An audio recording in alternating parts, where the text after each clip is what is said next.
Greetings. This is TK Trav, aka Travis Magus, here with LVX777.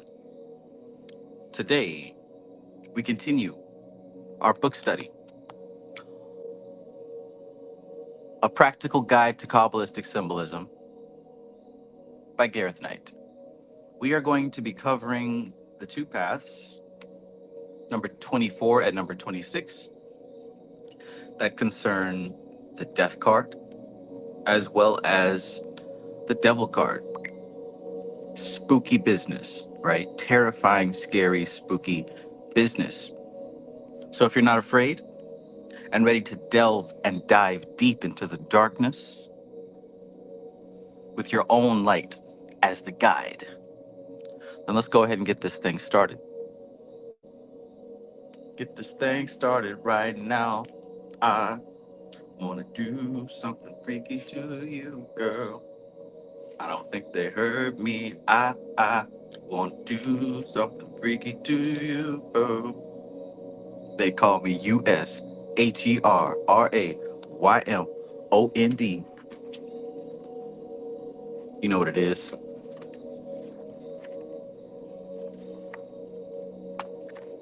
Y'all already know. All right, so we're going to start with the 26th path. That's going to be the goat. That's going to be the devil himself. Everybody here knows about that, right? Peace, and greetings. Welcome to all my favorite people. Zero, the hero in the house, in the place. Thank you so much, my friend, for all of your love and support. Coop TGS, peace. Good to see you. Welcome back. Eric Jones in the building. Peace. Monica Lawan, peace and greetings. Fat Tony, peace. That's that knowledge that you cannot get in college. Facts. Straight up. Astro Ron, peace and greetings. Synergy, peace. Synergy says, I've been listening to your older streams where you read a book and you were constantly singing that song, She's Acting Like a Stripper. Oh, you talking about them Ophiel books. Oh, yeah. You going way back. Somebody come get her. She's dancing like a stripper. Somebody come get her. Oh, shit. Something that fell off my table. Anyways. Let's get with the getting. Where the getting is good. You feel me? It's a little bit more cosmic luminance. And we are there. We are there. So there. We are so back. Boys and girls, ladies and gentlemen. My awakened maguses, magi, children of the light and the darkness. Let's go. Without further ado, let's go. So, the 26th path. The 26th path. What do you see? When you look at this card, real quick, what do you think when you see this, right? You've got this figure with horns. He's got his beard, got his bird legs. I was on Photoshop designing myself as the devil. I couldn't quite get the picture to look how I wanted it to, so I aborted that mission. So in a way, I spent all day visualizing myself as the devil. What do you see? He's got the dad bod going on. You got the man chained around the neck. You got the woman chained around the neck. She's got fruit on her tail. He's got flames on his tail. Look at the torch pointing downward. Notice how tightly the chains are around their neck. Or should I say how loose? Loose as a goose. Don't get me started. All right, you notice the pentagram up here on his horns. What does the pentagram mean? What does the pentagram mean when it's pointed downwards, right? I want to see who here knows their symbolism, right? I know most people only know the surface level stuff, and that's okay. That's why you are here, so you can learn. But some people know the advanced stuff. We got the wings, right? You got to take account of all the symbols, right? So what does this card mean? Does it mean that you're going to go to hell and be trapped and tortured, I guess? Could that be what this card means? Or is there some deeper, more significant energy that your soul could be dealing with for transformation? You tell me. I want to know. I want to know what makes you cry. So I can be the one who's always makes you smile. Type shit. Because I want to know. Zero says the lower self desires.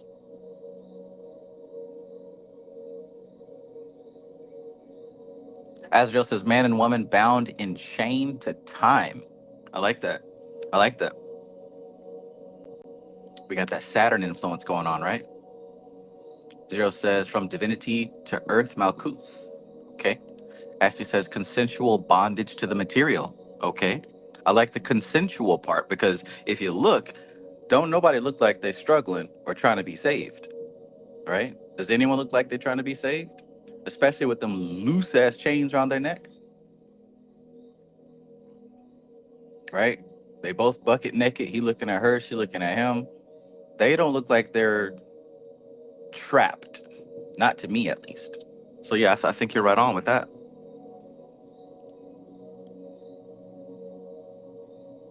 Alkalinity Light says wings may represent dragon. Okay, and what does a dragon represent? What does that mean? Break that symbol all the way down until it becomes practical. That's what you're gonna get from my channel. You won't get that from these other hocus pocus channels. But I'm gonna tell you to break that symbol down till it becomes practical. So what does it mean?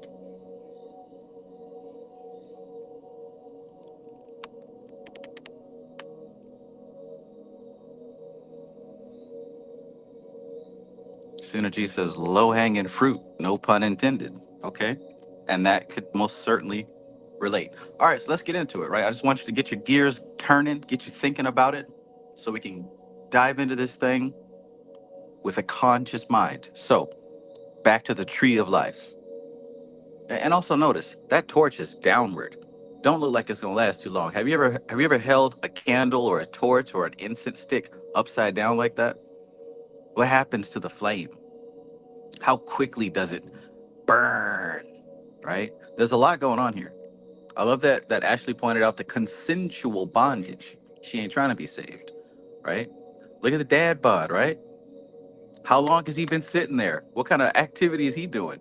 We're talking about the energy of Thomas. You see that black in the background? Tamasic. But don't let me spoil it for you. Look at all the symbols. Look at everything. Horns, wings. Look at his hands, right? You've seen this before. As above, so below, right? Let's get into it now. That's enough with that. Let's get into it. The key, Ayin, I. So the key here, this Hebrew letter, Ayin, it means I. Hmm. Spiritual significance, Capricorn, the goat. Can somebody tell me what planet rules Capricorn? Veronica Archaga, Queen Veronica. So happy to see you, Veronica. So happy to see you. I love you, and I'm so glad that you are always here, or, that you are still doing the work. I hope you're having a wonderful day. We're on your favorite subject, right? The infernal darkness. Darkness. Okay, Azrael says Saturn. Ashley says Saturn. Zero says Saturn. So we know, right? We're a couple of knowers here. We're a couple of occultists here. And I love that. I love that.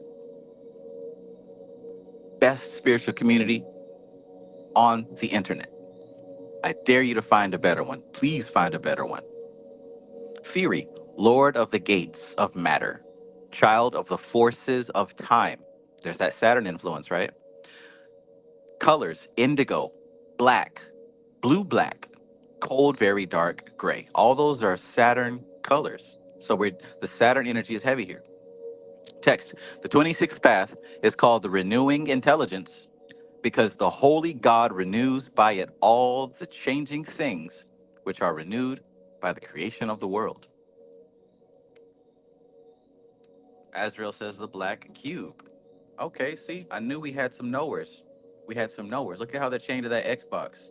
excuse me, that PC tower, excuse me, that that iPhone, excuse me, that black box. There we go. That double cube. The double cube makes a rectangle, doesn't it? So yeah, you absolutely right. Absolutely right. Notice how they changed that Xbox. I mean cell phone. I mean cube.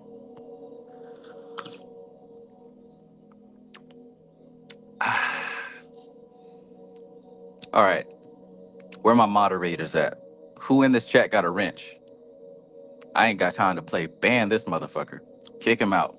Ban him for life. I don't give a damn. It's on site. I'm calling all my spiritual YNs. Get him. Sick him. Dog him out.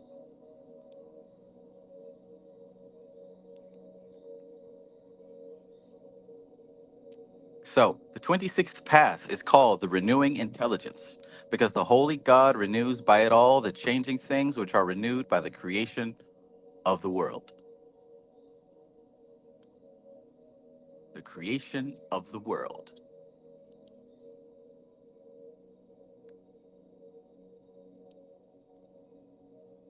Hallelujah.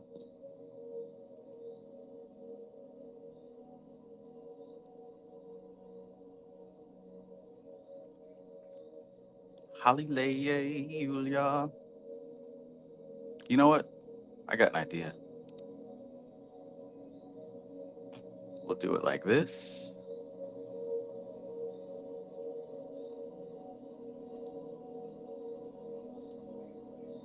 Do it like this. And do it like this.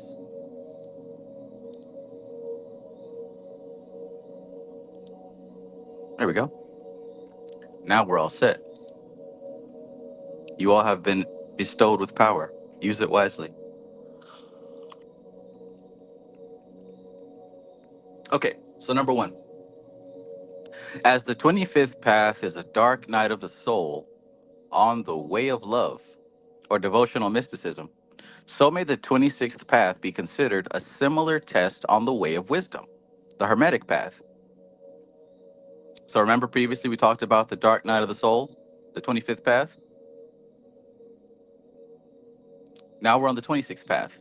So this path has a similar test on the way of wisdom, the Hermetic path. The previous path, that dark night of the soul, specifically, we were talking about the path of the temperance, right? This was the dark night of the soul. This was when you felt stranded, right? This is the one where you couldn't turn to anybody for help. There's nobody that can give you advice, nobody that can give you any money, nobody that can help you in any way. You had to figure it out by faith alone. You had to rely on nothing but your spiritual connection. If you haven't been through that, you have not really been through a dark night of the soul. Dark night of the soul, like it's actually a term. It's not just a general thing of going through a hard time. The dark night of the soul is an experience where you feel completely isolated and you have no choice but to turn to your own soul, to turn to God. You had no choice. And when you go through that and you learn the real voice of intuition, you start to gain a little bit of spiritual power. And every time that you go through this experience, you gain more spiritual power. And it gets to the point where you can reliably lean on the spirit to work on your behalf. In truth, you're working on behalf of the spirit. But that's the dark night of the soul. And that's what we talked about last time we did this book study with the 25th path. So what do we have going on now? What do we have going on now?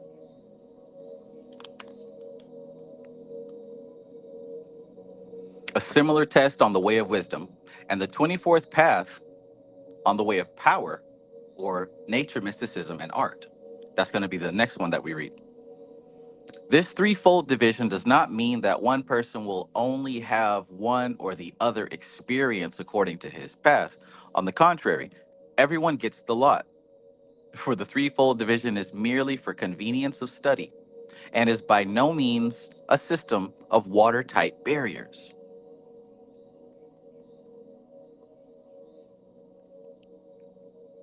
Two, Some may feel the tests of one path more than the others, according to personal bias, but the balanced soul will feel the tests more equally. The balanced soul will feel the test more equally. And it is well to work subjectively over all these paths on the tree of life, for all must in the end be assimilated by experience and understanding. So at the end of the day, everything must be assimilated by experience and understanding. That means you have to go through these experiences and you have to understand them. There's no skipping or bypassing. In fact, you don't want to avoid any of these experiences because they lead to the harmonizing and balancing of your inner self. That's the whole point of being down here, to gain the experience and then to gain the understanding of that experience. And once you gain that, you don't have to do it anymore. You have these repeating cycles because either you didn't get the appropriate experience or you didn't get the appropriate understanding. It's that simple. So if you have recurring situations that continue popping up in your life, you need to stop and ask yourself, do I even understand why this is happening? Do I understand why and how I am invoking this? What's my part in the recurring situations? Whether it's the type of people you meet, whether it's a series of bad luck or good luck, whatever, anything that keeps happening to you over and over, better or worse, do you understand your part in it?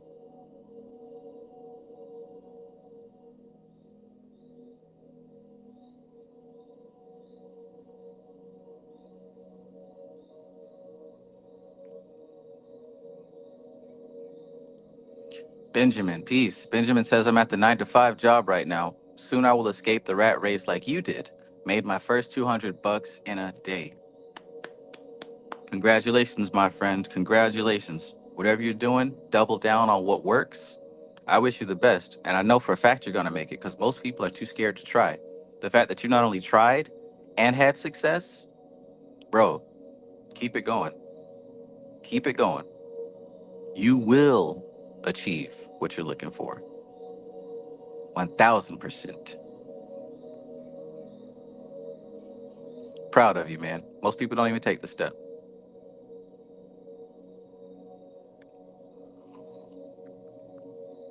Everybody give this man a round of applause.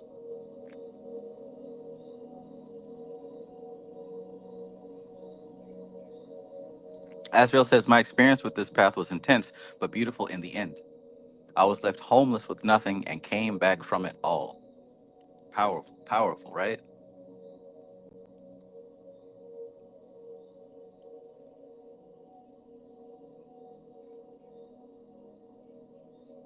Sunshine Chick, peace and greetings. Always good to see you. Always good to see you.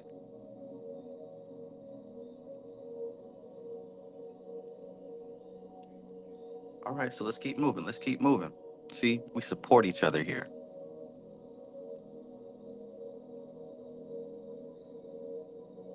Alkalinity Light says, congratulations. I had a business meeting with a guy who was younger than me. I am on the correct path now. Absolutely. Absolutely.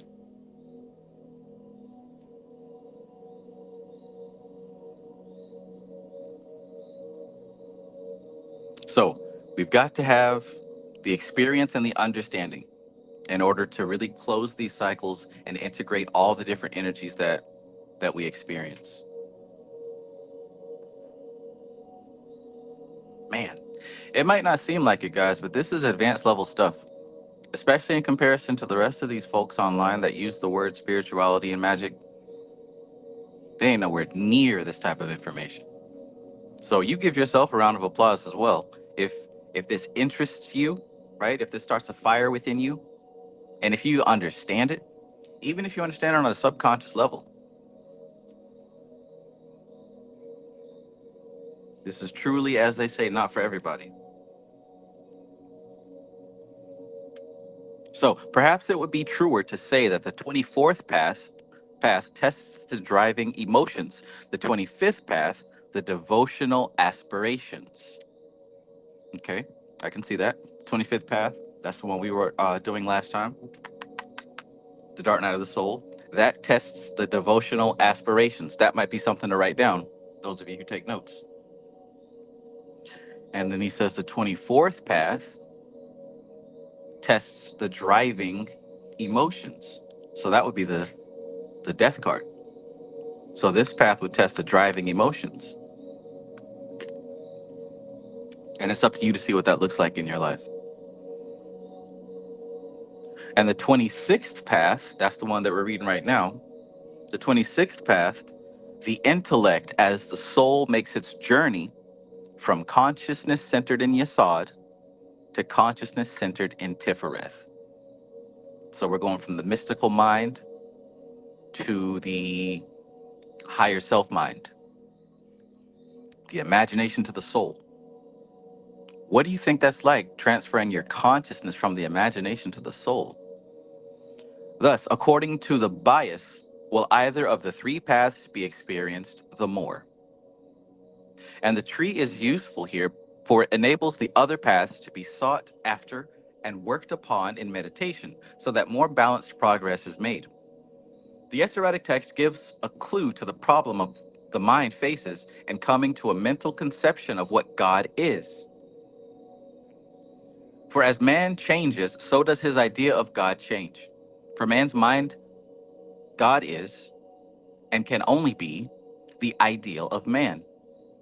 Thus we get in the many races of man, the many ideas of what God is: a ferocious tribal deity among savages, ruler of a divine city-state with the ancient Greeks, a stiff, formal, hieratic figure with the ancient Egyptians, an oriental despot with the Old Testament Jews, and so on up to modern times. So these are all these old ideas of God, right? The old white man with the long white beard and the white robe sitting on a white throne, surrounded by singing angels, right? What is your conception of God? When you say God, what do you think of? Or better yet, what did you think of years ago before you studied any type of spiritual system? What did you think God looked like, or what did you think God was?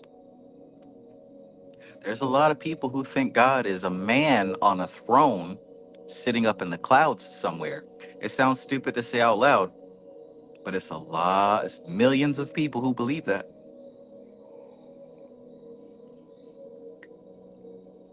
But hey, it's a symbol, right? As long as they have a symbol.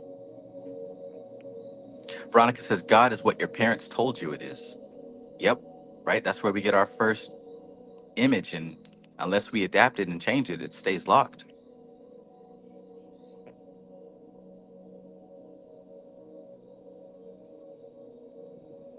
So all these old images of God throughout the years passed along. And just as the religion and mythology of a race reflects that race's psychology, so does the religion and faith of an individual reflect that individual's psychology. So look at that. The culture right now, right? The religion and the mythology of our culture. And by the way, when I say mythology of our culture, it's hard to see because we're in it. But look at the archetypes that are at play in the media constantly. Look at how we treat our celebrities, how we view them. Look at the roles that they play in the world, in our mind, in our imagination, right? What role do these people play in our imagination? That's your current mythology. And that's the current mythology of today's culture. It doesn't seem like it, right? Because nobody's throwing lightning bolts, but you you got your Elon Musk and your Trump and your Kanye and your Diddy and all these different celebrities of the world. I don't know them all, but I'm sure you know a handful of celebrities. These are the modern day. This is the modern day mythology, and the things that they do, the stories that they act out, those are the archetypes, and that is the religion of the culture today. And that is going to be a direct reflection of the psychology of the culture. The people that we celebrate and the things that they do, that's a reflection on the psychology of the whole. And look at how we react as we tear them down. That's that whole scapegoat thing, right? The whole scapegoat thing. That's where we get this devil from, the scapegoat. When when we do bad, when we do things that are heavy on our conscience, and when we do things that we don't want other people to figure out, the things that are in the shadow, right? When someone else gets in trouble for doing what's in our shadow, oh, we're the first one to throw the torch. We're the first one to string them up. We're the first one to watch them be executed, right? That's the scapegoat. The same shit that's happening with your Diddy. Everyone loves Diddy right now. But most people are so happy to throw stones because they would do what he's done or are doing what he's doing behind closed doors. Uh-huh. There's some people listening here who would have loved to have been a Diddy. You'd love to have been a Diddy holding all those freak offs with the mac and cheese and the nipple rubbing and all that. You'd love to have been a part of that stuff, right? But because now he's being torn down and used as a scapegoat for the sins of the community, you're the first one to throw the stones and to share the memes and talk all the shit, right? That's how it's always been, right? You can interchange Diddy with anybody, right? They even did this with Jesus Christ. Damn, Travis saying that Diddy is the same as Jesus Christ. You can jump to conclusions if you want. That would be your dumbassery, not mine. But notice that's what he's saying here. The the religion and the mythology of a race reflects that race's psychology. So you got to look at what's happening today. Now let's bring it on home. The religion and the faith of an individual reflects that individual psychology. So what's your personal spiritual practice? What are your personal beliefs? What values do you uphold? What are the virtues that you uphold? Is money and wealth God in your life? Is sex God in your life? Like, what do you hold as the highest thing? Because that's a direct reflection of what you've become as a result of incarnating in this place. That's not your soul, but that's a result of what you've built based on spending time in this funky ass dimension. Do you understand what I'm saying?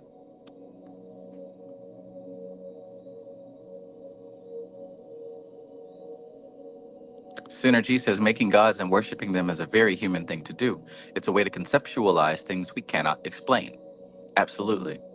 And in a way, that's our superpower. That is our superpower. If we use that correctly. Tian Pomeroy, peace and greetings. Good to see you. Welcome.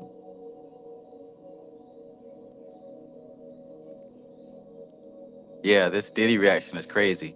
Yeah, we're seeing the scapegoat in action, right? It goes from a point of, accusing someone of a crime to now we going a little bit, we doing extra, we doing too much. And when we start doing too much, that's a sign that we are fighting demons. We are exercising personal demons. You're glad you didn't get caught, so you're happy to join in and cast your stone. When in reality, behind closed doors, you fantasizing about being in the middle of a freak off. You got a closet full of baby oil. Hmm. Not you, of course. I mean, maybe, I don't know, but you get what I'm saying. Let's keep going. 4. This, of course, does not disprove the existence of God, but recognizes that all ideas of God are the creation of man's mind. Mind cannot come to grips with that which transcends it.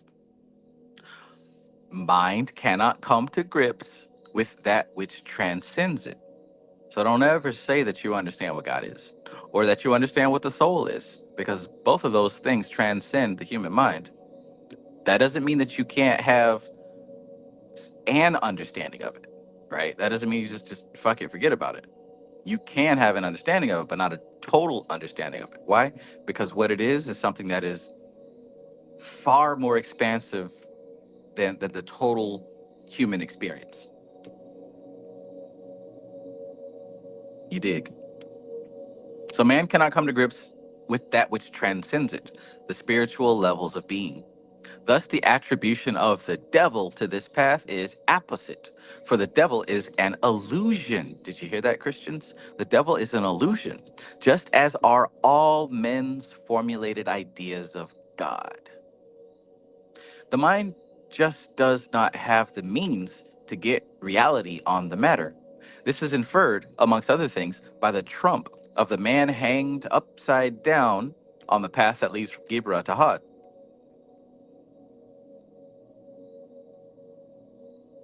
To the mind, spiritual reality seems topsy turvy, and the closer the mind gets to truth, the more it is led into paradox.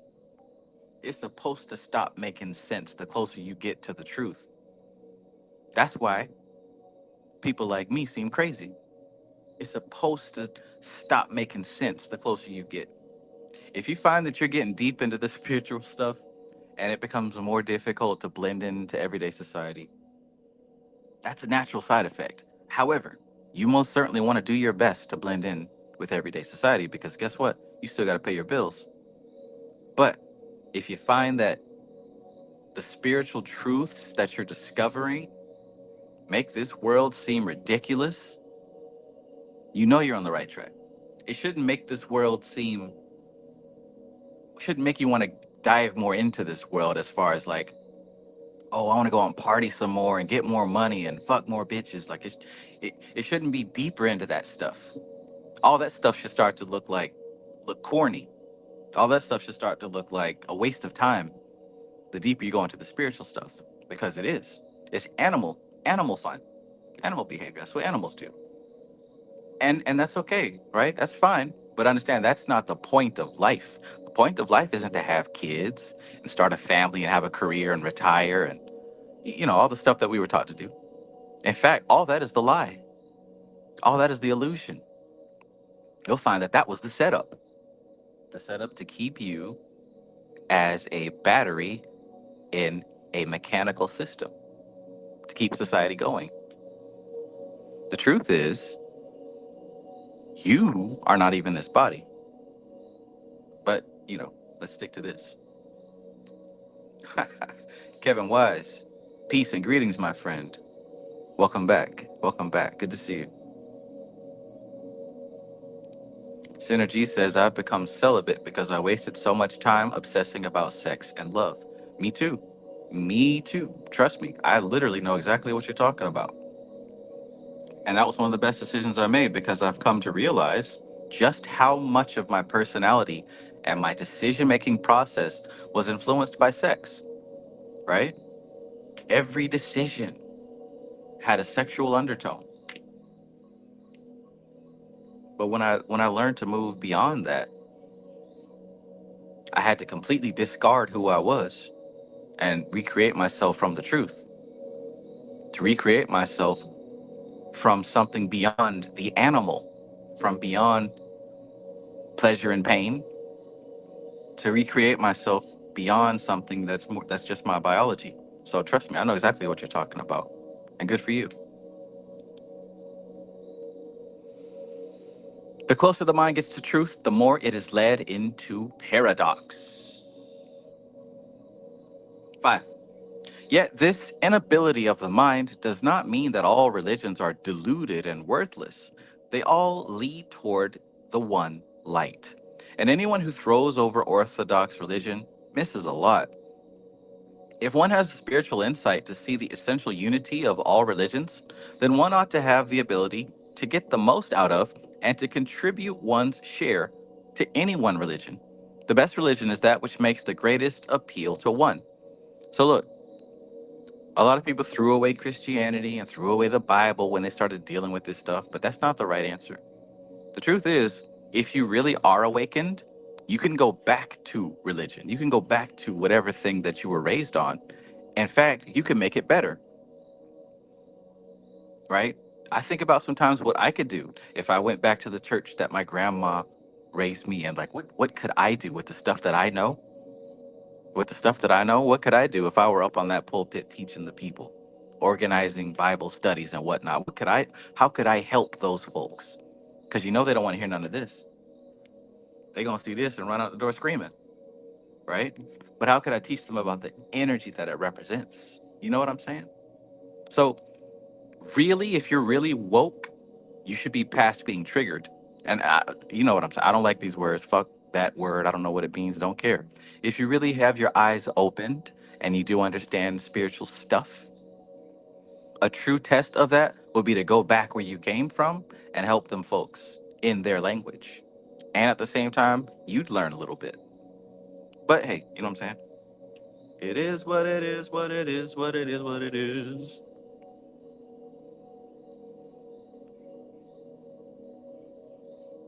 6.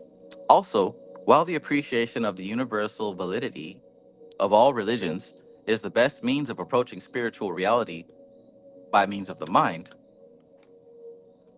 it must be borne in mind that the rationale of a religion is to be irrational, is to be irrational. Ultimately, in its gropings towards an understanding of the Godhead, the mind is faced with the conception of the infinite. In the words of the 19th century French occultist Eliphas Levi, the infinite is the inevitable absurdity which imposes itself on science. God is the paradoxical explanation of the absurdity which imposes itself on faith. Hmm. Science and faith can and ought mutually to counterbalance each other and produce equilibrium. They can never amalgamate. Paradoxes of the Highest Science, Theosophical Publishing House translation. Interesting. Interesting. Let me read that again though. The infinite is the inevitable absurdity, right? It's the inevitable absurdity. The shit just it's just so so stupid. So ridiculous. It just doesn't make sense, but it does. You ever seen something absurd? Something that's so horrifying that it makes you laugh?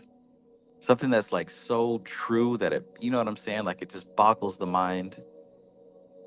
The absurdity which imposes itself on science. God is the paradoxical explanation of the absurdity which imposes itself on faith. Science and faith can and ought mutually to counterbalance each other and produce equilibrium. So science and faith are not supposed to be at war. They're supposed to balance each other.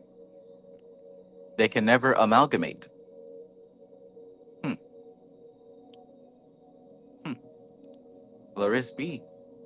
Peace and greetings. Lamar Harmon in the building. Peace, peace, my brother. Lamar says, talk about Trav about to be Reverend Ike in his next iteration. Preach. The prosperity preacher. Hey, that's a perfect example, right? And see, real recognize real. You wouldn't even realize that he's an occultist unless you're an occultist.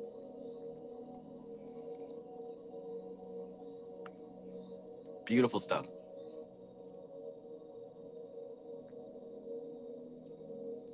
Ace in the place. Peace and greetings. Welcome, Ace.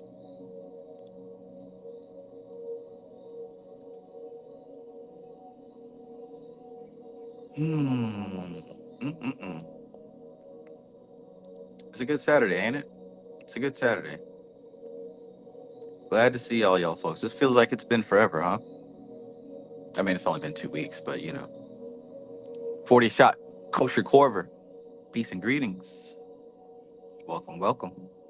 Zero says, as you said, a true magus makes use of all the things that he has. Absolutely. Absolutely.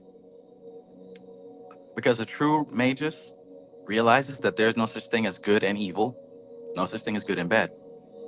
That means that there's no such thing as good and bad energy. Uh-oh. That means there's no such thing as a good and bad physical thing. No such thing as a good and bad person. Guess what? This is really gonna blow your mind. There's no such thing as good or bad emotions. There's no such thing as good or bad thoughts. Do you feel the absurdity in that? Are you resisting that? Like, are you thinking to yourself, this dude is talking nonsense? Of course there's good and evil. Or can you see what I'm saying?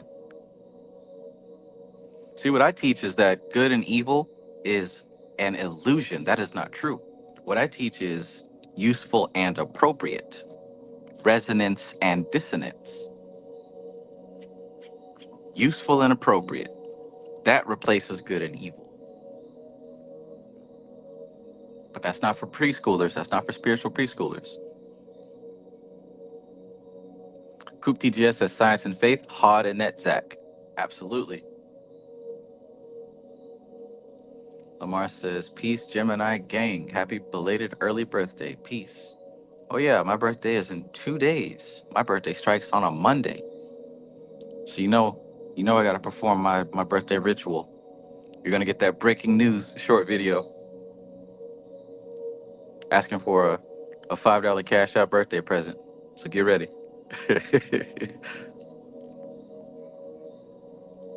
Fat Tony says the Big Bang and Let There Be Light is the same thing to me. Damn. How have I never put that together? Bro, that's it right there. The Big Bang and Let There Be Light is the same thing. Holy shit.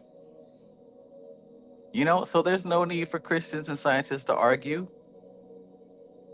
Really, really, somebody who understands will find similarities, will find how things can fit versus how they are different.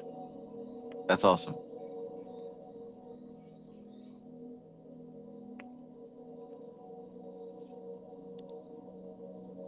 Synergy says, I'm not anti science, but it takes faith to believe science as well. Have you seen a virus or an electron? Facts, right? Facts. The first time that thought came to my head was I had a boss and she was handing out breakfast, right? And she was giving me a donut. And I think I said something about calories. And she's like, how do you know it has that many calories? I'm like, I don't know. She's like, have you ever seen a calorie? And that like had me thinking the whole day, like, damn, I've never seen a calorie. What is a calorie? Are calories even real? Yeah, yeah. How much of reality requires our participation? I'm not saying that everything is fake, but how much of our reality requires participation? How many of us allow others to talk us into their reality and out of ours, right? Talking you up out of your car, talking you out of your house, talking you into a pair of handcuffs, talking you out of a job.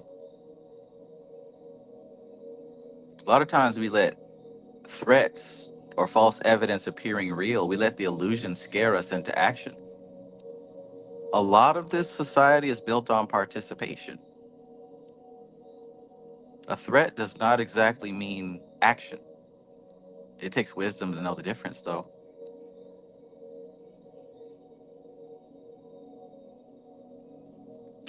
Looking at you, bill collectors in the mail, sending all them threatening letters. Some people crack, some people don't. Participation.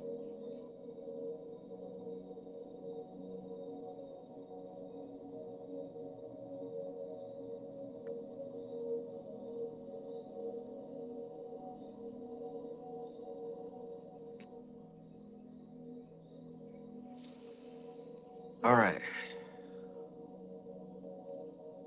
Sly says your birthday falls on my sobriety date. 3 years sober from marijuana. Awesome, awesome. So we'll both be celebrating. Oh, well, you'll probably be celebrating more than me. I'll be working hard on YouTube stuff because that's what I want to do. Thank you for the birthday wishes.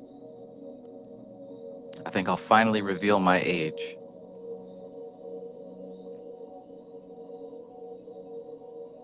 I've hit the age where I can officially teach Kabbalah. I am officially a Kabbalah teacher.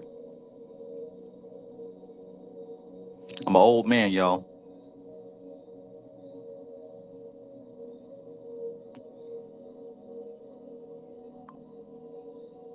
I'm a soul man. Ba-da-ba-ba-da-ba-da.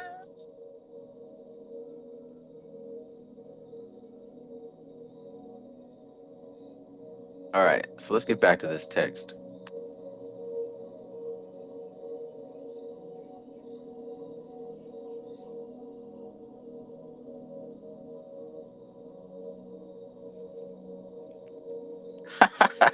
Alkalinity Light says, "What is dead and gone? You ever met somebody that died and stayed?" That video was so funny. Oh, means dead and gone, dead and gone. All right, yeah, let's get back to it now. Let's get back to it. Coop TGS says, talking us into this or that, hypnosis. Uh huh. Oh, yeah. Oh, yeah. Right? Them bill collectors sending all them bills to your house every single day. Talk about you need to pay $15,000 for some who knows what, and you eventually break down and send them folks that money. When really somewhere, if you really looked at it, you never had to. It was just a threat. It was just a threat. That's how a lot of this society works, based on threats and hypnosis, like Coop TGS. That's why you gotta know. You gotta know. I mean, you don't have to be like them folks that be on the YouTube videos. Well, it says in the doctrine of da da da da da. You know what I'm saying? You gotta know all that, but just know about what you're doing in life. Know what you're dealing with.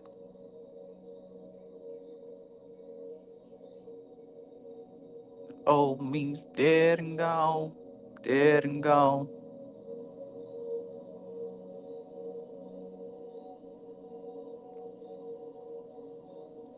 Oh yeah, today's not my birthday. My birthday is in 2 more days. In 2 more days, the 16th, the day that makes the 7th.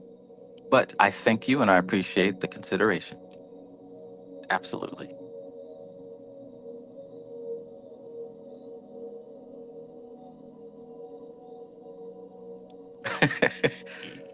Larisky says the chat is on fire. Got Travis singing again. Love it here. I'm glad that you're here. All right, guys, we need to get back to what they accuse us of. We need to get back to this devil worship. Let's get back to this devil worship. Jojo, peace, peace. Zero says, "You are the best teacher and one of the most amazing, and really how to share love and are doing your soul work and journey beautifully." Thank you, Zero. I appreciate your support, man. I really do.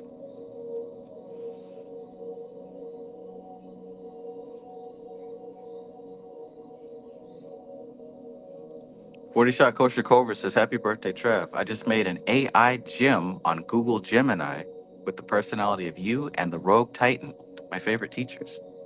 Nice, nice. You'll have to let me test it to see how accurate it is.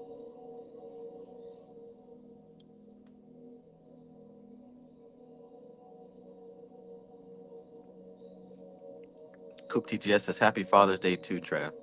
Thank you. Thank you.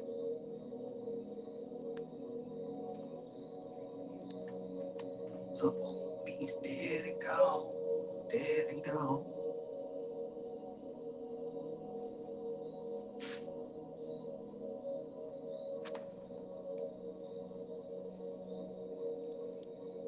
They don't understand the things I say on Twitter.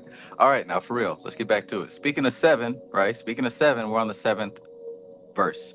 Here is another aspect, and it is shown on the tarot trump. Okay, it is shown here. What's he talking about? One can be voluntarily enslaved by science or by faith if either is unsustained by the other side. And it will be seen on the card that the figures chained to the devil are not themselves devils, but human beings wearing devil's caps. Oh, they got their cute little devil's caps on. You see that? They're human beings, not devils. They're wearing devil's caps and holding their tails behind them. Ah, putting the devil up on a pedestal in the latter packs is a nice touch, and on the Marseille's version, he is also raised up, but on 2 stones. This duality is further resumed in the devil's horns and the 2 forks of the Hebrew letter Ayin, signifying one can be spiked on either one if of the devil's horns. One can be spiked on either one of the devil's horns. Rational science or irrational dogma. Ah, okay. Okay, so one can be voluntarily chained to the devil. You can be voluntarily enslaved by science, and we've seen those folks. You've heard them folks speak. Voluntarily enslaved by science or voluntarily enslaved by faith. Interesting, right? Because guess what? You got these kind of folks in the spirituality community as well, don't you? Voluntarily enslaved due to imbalance. Due to imbalance. Hmm. It will be noted that the devil holds a scepter in the left hand instead of the right. He holds a scepter in his left hand instead of the right. Thus, it is an image reflected in a mirror. The noumenal appears inverted in the phenomenal worlds. Again, is hinted by the inverted hanged man of the 23rd path. They don't understand the things I say on Twitter.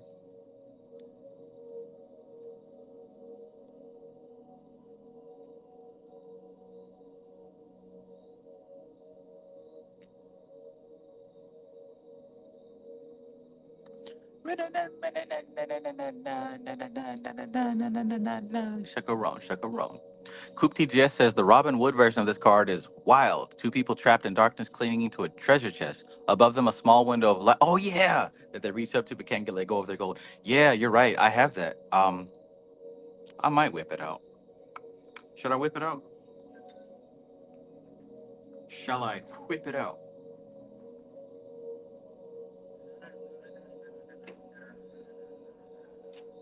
Chacaron, chacaron.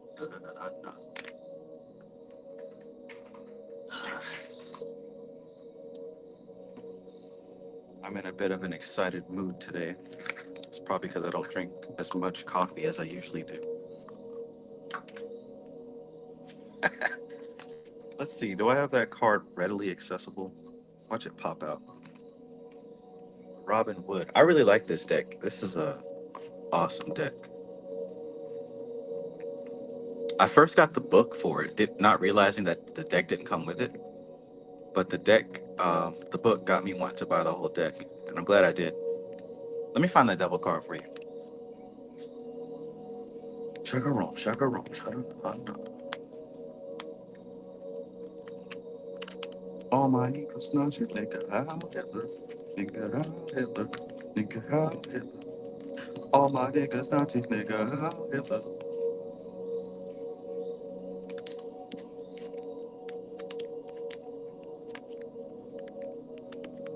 Mm.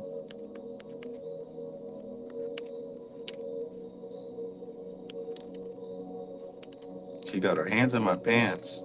She got the world in her hands. The world in her hands. There it is. Boom. Yeah, you're absolutely right. This is a wild one. Can we see it? Yeah. So that's pretty cool. Even without showing the devil, it echoes the real energy behind this thing. The real energy behind this thing.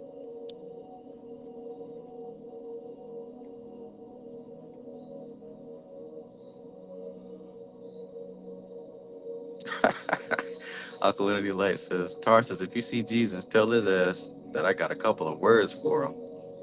I know that's right. Tarsus says, Jesus is the way, the truth, and the light. Well, next time you see him, tell him to call me. Because he owed me some money. He owed me some money, actually. Yeah, yeah. Next time you see Mr. Truth in Life, tell him to give me a phone call. He been dodging me for a little minute now.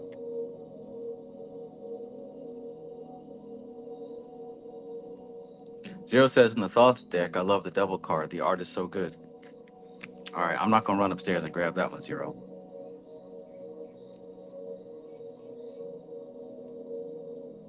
Symbolism there is so blatant. Absolutely. Absolutely. So yeah, yeah. So that's good. And we're only in the beginning. Having an imbalanced perspective because you're leaning too much on the left or the right, leaning too much on blind faith in either direction. That's the devil card. Well, that's part of the devil card. Doing good, doing good.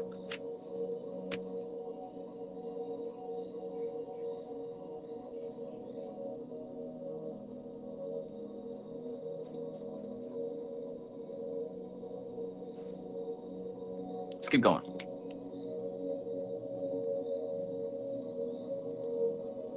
Rosa Flame says, glad you finally got it. Oh yeah, oh yeah. Me too.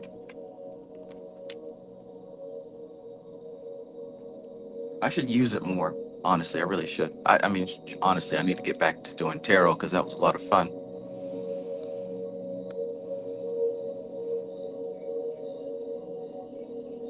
So, 8, the astrological sign Capricorn is also attributed to this path, and this sign is said to govern all things of authority. I believe the moon is still in Capricorn. The full moon, actually. Yep. So that energy is coming through as well. This astrological sign, Capricorn, is also attributed to this path, and this sign is said to govern all things of authority, limitation, and concretion, as may be gathered from its planetary ruler, Saturn. And the absolute color of this path, indigo, the same as the 32nd path, boom, also ruled by Saturn, which is directly attributed to Saturn. 9. Some may feel that no criticism can be made of real religious faith. And this is true, right? Real religious faith. It's true. It is the folly of the faith in dogmatic authority that is at issue, really. And needs only the memory of Galileo to serve as an example. Though there are countless other examples, particularly in modern political faiths, from the liberal laissez faire to Marxist determinism.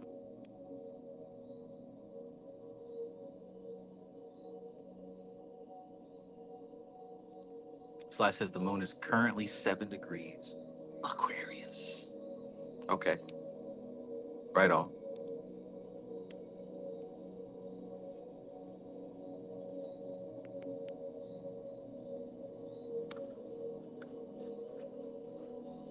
Zero says, love the symbolism of the card you showed, Trav. It really shows us the auto-imposed chains. Yeah, right. See, look, they're trying to pull this heavy ass chest out, and they can't. And I have the feeling that they're probably gonna hurt themselves because of their greed. I had this exact experience playing Fortnite, right? Um, Basically on Fortnite, when you win a match, you get a little crown, right? You get a little crown on your head. Now, what they used to do is every match you won, you got a new crown. So you can kind of like compare with your friends, like, hey, I got 15 crowns. How many you got? Oh, I only got 10, right? So you can see it becomes a little competition, right? Well, they changed it to where just because you win, it doesn't automatically count. You have to win twice in a row. Like you have to take that crown and win with it on your head. So they made it more difficult to get these crowns. And it's a stupid little competition. It doesn't mean anything. It's just bragging rights. So this one guy that we don't really play with a lot joined the match. And I would say that I'm pretty much better than him at the game. But the new season just started. And I have one crown on my head, and this dude had like 7 or 8, and he flashed his crowns. He's like, "Check me out." I'm like, "Oh man!" And I felt a little something, right? So I'm like, "All right, this next match, I gotta get these crowns. I gotta stack up. Gotta get past this dude." So we get in the match. We're doing great. We're doing wonderful.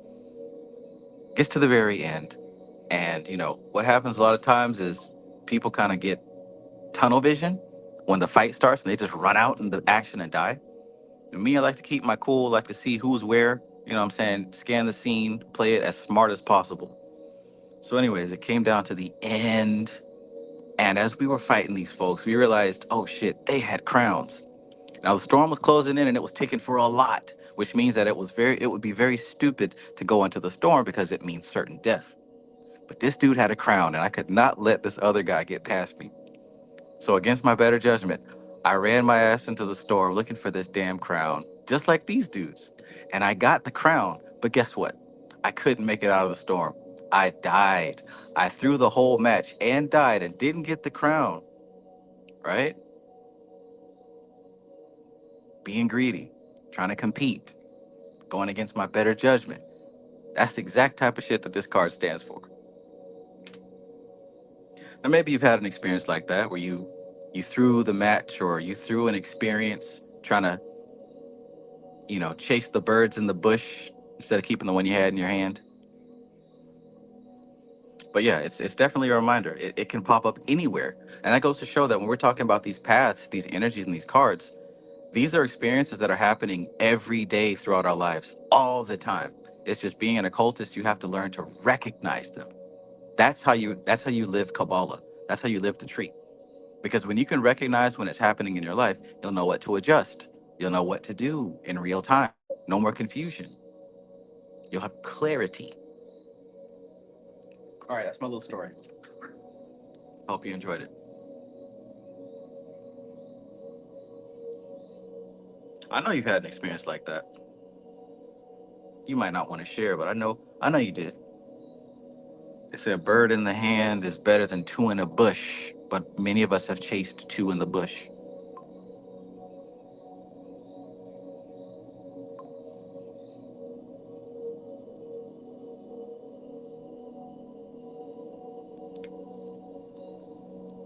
All right.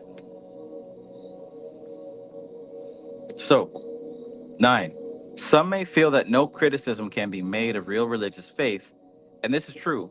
It is the folly of the faith in dogmatic authority that is at issue, really, and needs only the memory of Galileo to serve as an example. Though there are countless other examples, particularly in modern political faiths, from liberal laissez faire to Marxist determinism. In our day, it is more the authority of science and reason that has replaced the ecclesiastic authority.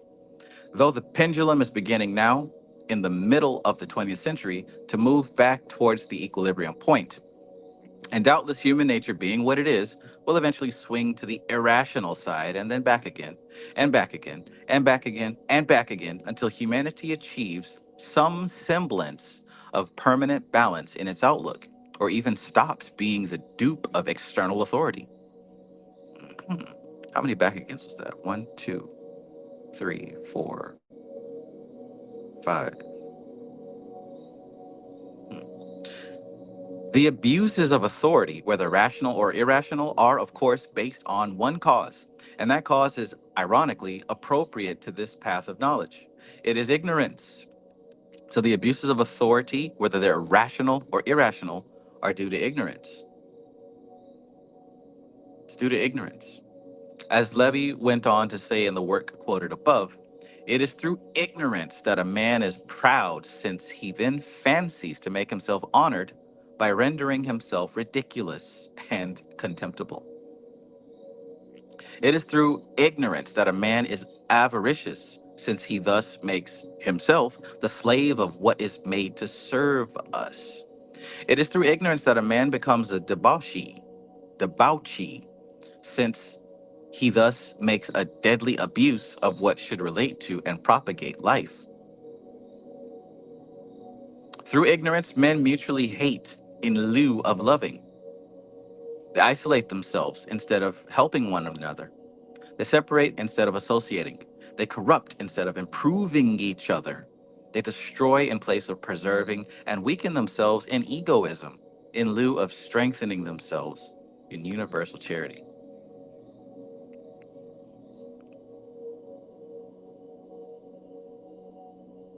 Man naturally seeks that which he believes to be good. And if he almost always deceives himself, foolishly and cruelly, it is that he does not know. The despots of the old world did not know that the abuse of power involves the fall of power, and that in digging the earth to hide their victims, they were digging their own graves. The revolutionists of all times have not known that anarchy, being the conflict of lusts and the fatal reign of violence, substitutes might for right and paves the way ever for the rule of the most audaciously criminal. 15. The inquisitors did not know that in the name of the church they were burning Christ. Damn. That in the name of the holy office they were burning the gospel, and that the ashes of their auto de fe would brand indelibly on their foreheads the mark of Cain. Voltaire, in preaching God and liberty, did not know that in the narrow minds of the vulgar liberty destroyed God. He did not know that in the dark foundations of symbols hides a light sublime, that the Bible, as is a Babel on the summit of which rests the Holy Ark. And he never thought he was preparing the materials for the impious farces of Shawmet and the paradoxes of Proudhon. Rousseau did not know that amongst the bastard children of his proud and fretful genius he would have one day to reckon Robespierre and Marat. What then are the means of overcoming such ignorance, the ignorance of the real, spiritual basis of life? Theology does not seem to have the answer. Theology does not seem to be the answer. Levy, in fact, took a very poor view of it. The most dangerous and the saddest of sciences is theology, for it constitutes itself wrongly a science of God. Rather, is it a science of the foolishness of man when it seeks to explain the inscrutable mystery of the divine.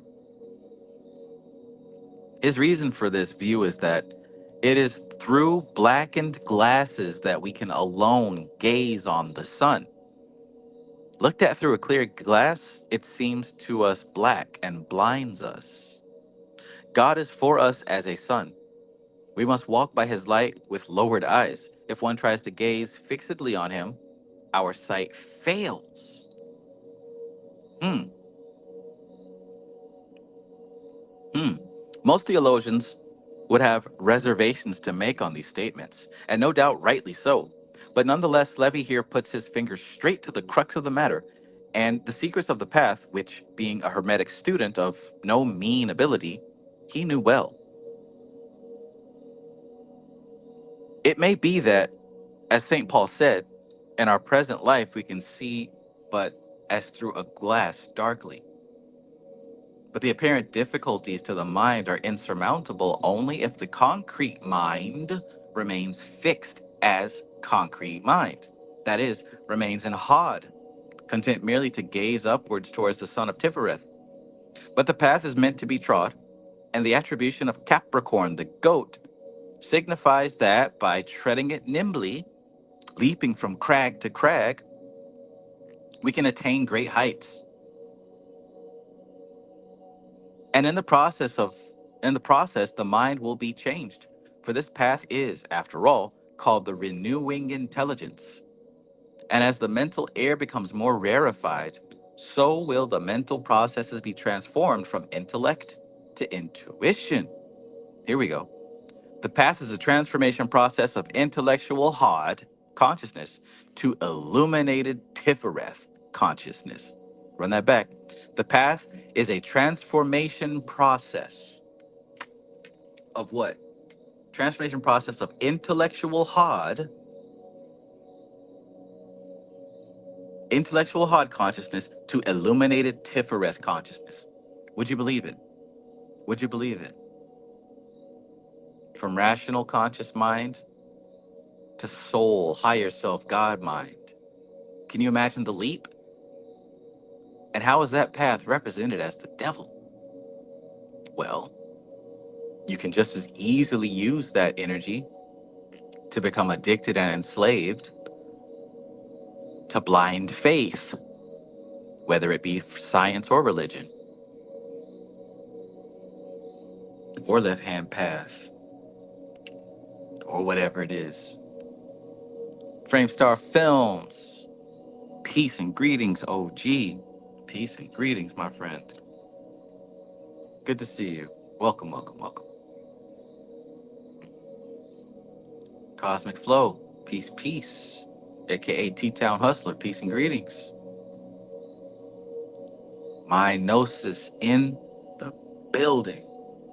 Peace, peace. Welcome, my friend. Welcome. Hope you're having a good evening.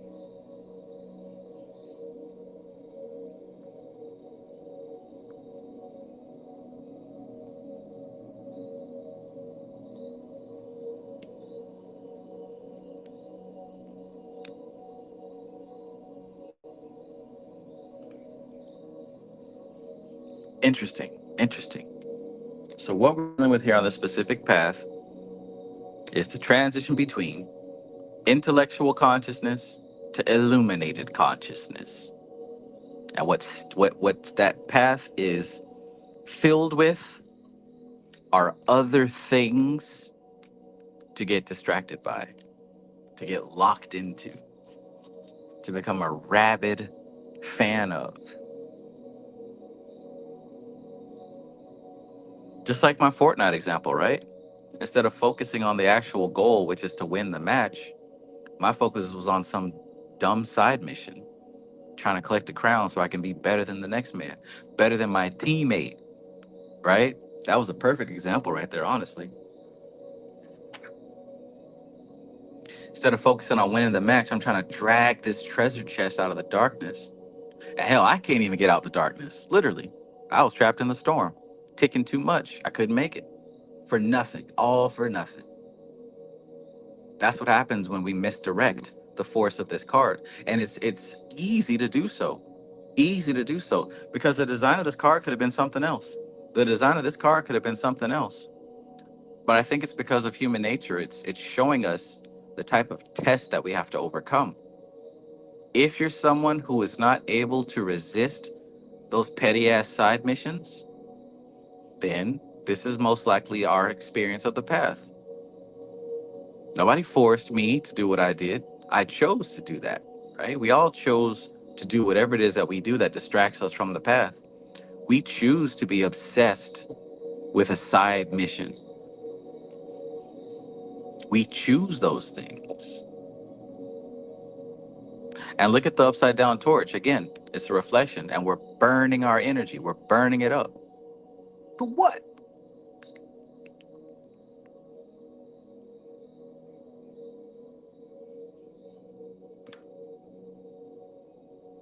Do y'all get it? Do y'all get the card? Right? The card does. Now you see, like, even though it's so terrifying and spooky, it doesn't mean that there's a devil sitting on your back. What this card represents is what we are to face when we are rising and expanding our consciousness from the intellect to the higher self. So just picture that, right? Picture that. You're a regular ass person. You're a regular ass person, and you're now on this mission to expand into this higher self, soul version of yourself, right? So imagine there's another version of you who's directly connected to God, directly connected to your higher self. You know your mission, and you actually know your mission here. There's no confusion. You know what you're here to do. You're empowered. Everything's working out for you. Like, say there's those two versions of you, and you're on the path to raise yourself from a regular ass person to that enlightened soul aspect, right? That's your path. You're going on that path. Now imagine, you know that's your path. You know that's what you're supposed to be doing. You know that you're rising towards it, but you end up letting other things pull your dedication and your focus, and you apply your dedication and focus to those other things instead, right? You start getting wrapped up in politics. Now you now you spending all your soul energy, right, bashing liberals and trying to prove how Trump is going to do this and that. You know what I'm saying? Like, you get wrapped up in something else and you spend all of your powerful energy on some bullshit. You get caught up in some other social movement, right? There's plenty of them to pick. I don't, pick one. It's 1,000 of them. In the back of your head, you know that you're supposed to be expanding towards your soul because that's what you wanted, but you end up getting caught up in something else and dedicating all your energy to that instead. And you get stuck. You choose to be chained there. Imagine that, right? That's a more terrifying devil than any imaginary uh, dad bod horned goat man, right? This ain't scary. What's scary is not living up to your potential because you can't, because you feel like you have to explain yourself, because you have to prove yourself, because you feel like you have to make a name for yourself. That's more scary. Getting caught up in the world,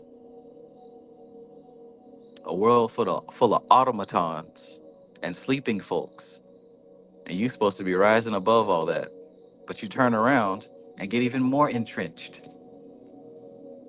trying to pull out gems and diamonds and illusionary treasures,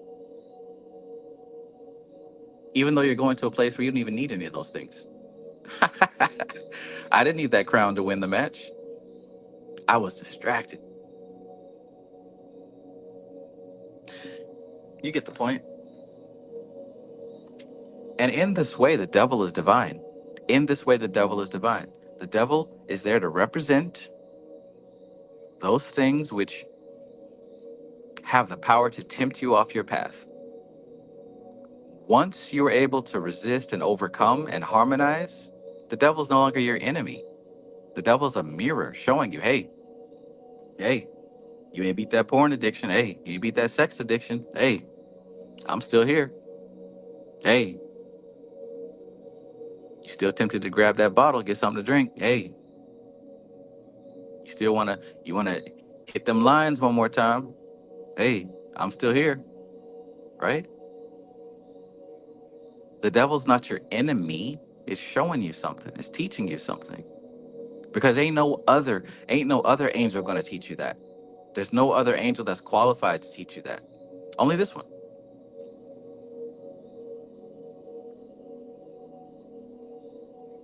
Hey, you got a little bit of money. Let's go gamble real quick. Let's go hit them slot machines or whatever, wherever you go. Let's go do that real quick. You got a little bit of money. Come on. It ain't gonna hurt if we do it one time. And see what's happening there is showing you that you have not fulfilled that part of yourself that seeks to go out and get distracted. The devil is not an enemy. Only a fool, an ignorant fool that doesn't understand spirituality will say that. This ain't your enemy. You know what your enemy is? Your weakness. Your weakness is your enemy. The fact that you pick up that chain, put it around your neck, that's your enemy. Jesus Christ said, pick up my yoke. It's light. It's easy. My burden is light. Easy, right? But instead, you wanna willingly chain yourself to that Xbox, to that iPhone. You see it right there. You see that black square, that black rectangle. Willingly chain yourself to that thing, whatever it is, indulging in your weakness. That's the 20. That's this path right here. That's this path right here. That's this card right here.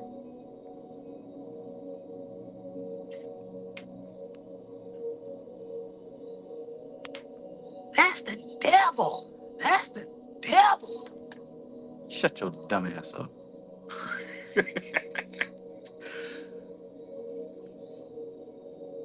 Coop TGS says this card means missing the bullseye. Boom. Boom. Ashley B says we give our full consent to any distraction until we don't. Facts. It's always your choice, and you control the context. Always. Synergy says Robert Wang says this card conceals one of the greatest mysteries in practical occultism. I wonder if we've touched on it. Coop TGS says, I used to think this card meant there are no enemies, but now I see that lesson is learned on the paths below it. Yeah. And look at that. These are just the early paths. These aren't even the deep paths.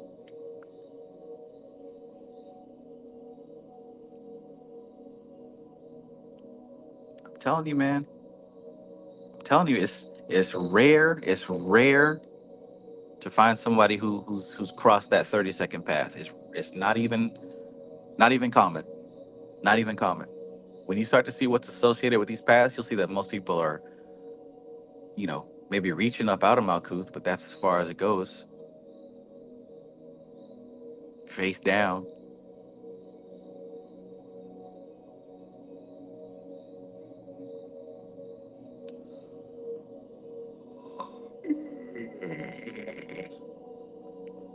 There we go. Ashley B says that's why it's the scapegoat.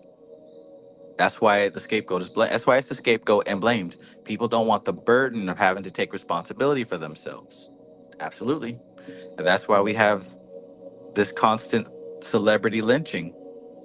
It's so much easier for us to throw stones.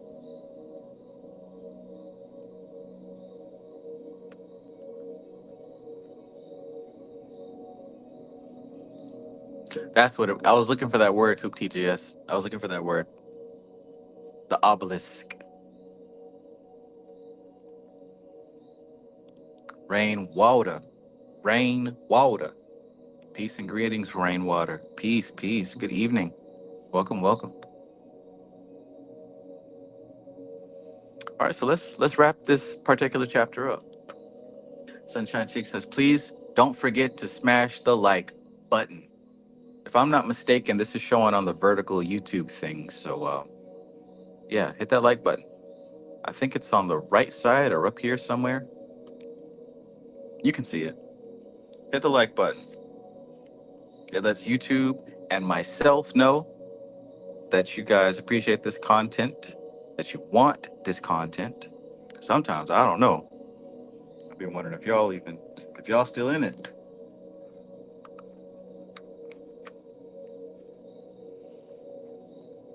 In my shadow band. They don't care anymore. See, that's the devil whispering in my ear.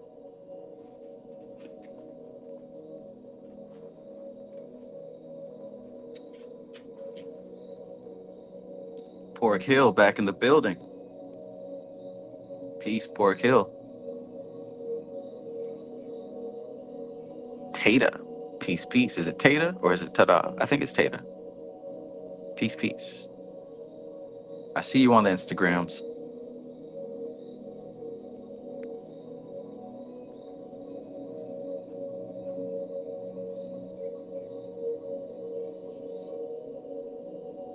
So, in the process, the mind will be changed. For this path is, after all, called the renewing intelligence. And as the mental air becomes more rarefied, so will the mental processes be transformed from intellect to intuition.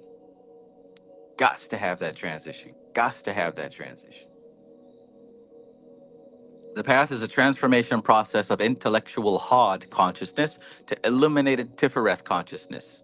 The goat, supremely creative, but with its legs shackled, once released, can leap higher and higher until eventually it can sail off the highest pinnacle and become the winged, all-seeing eye of the Egyptians.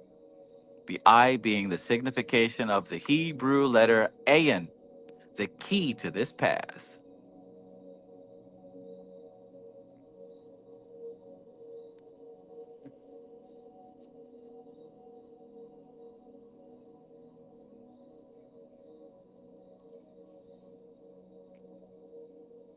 Ta-da!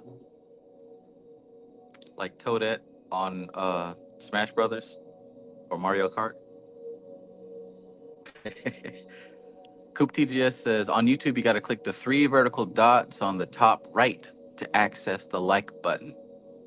LOL, I love how they make it easy for us, right? So yeah, hit that like button. I greatly appreciate it. Like I said, it lets me know that you guys dig this content. It also lets YouTube know, which might be more important, algorithm-wise.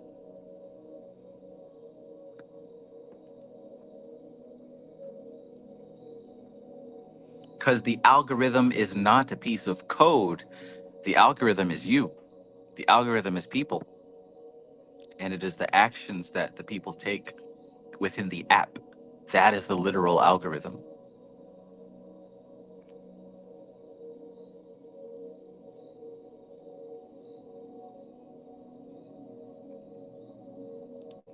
Ace says, I don't understand how hitting the like button isn't an automatic reflex when playing any video you fuck with.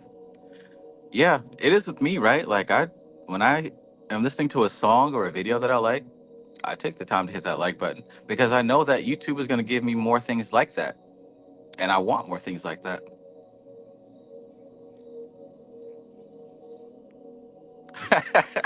You can get with this or you can get with that. But this is where it's at. There we go. There we go. Ayin, the I. So it should be easy to remember the Hebrew letter for this path because it looks like a forked horns, and it also means eye. Let's see, back at the beginning. Yeah, it's the one that's shaped like a Y. So there, it looks like it's got little devil horns. You can see it. Ayin, the eye. Capricorn, the goat.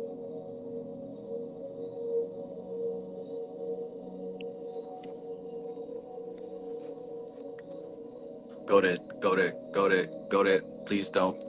Goat it, goat it.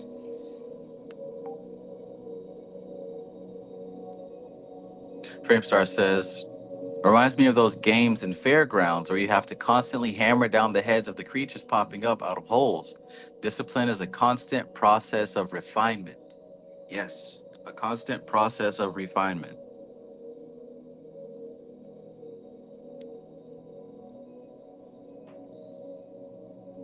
Even in the seeming chaos, you don't win by matching the chaos. You win by getting very, very clear. Very clear.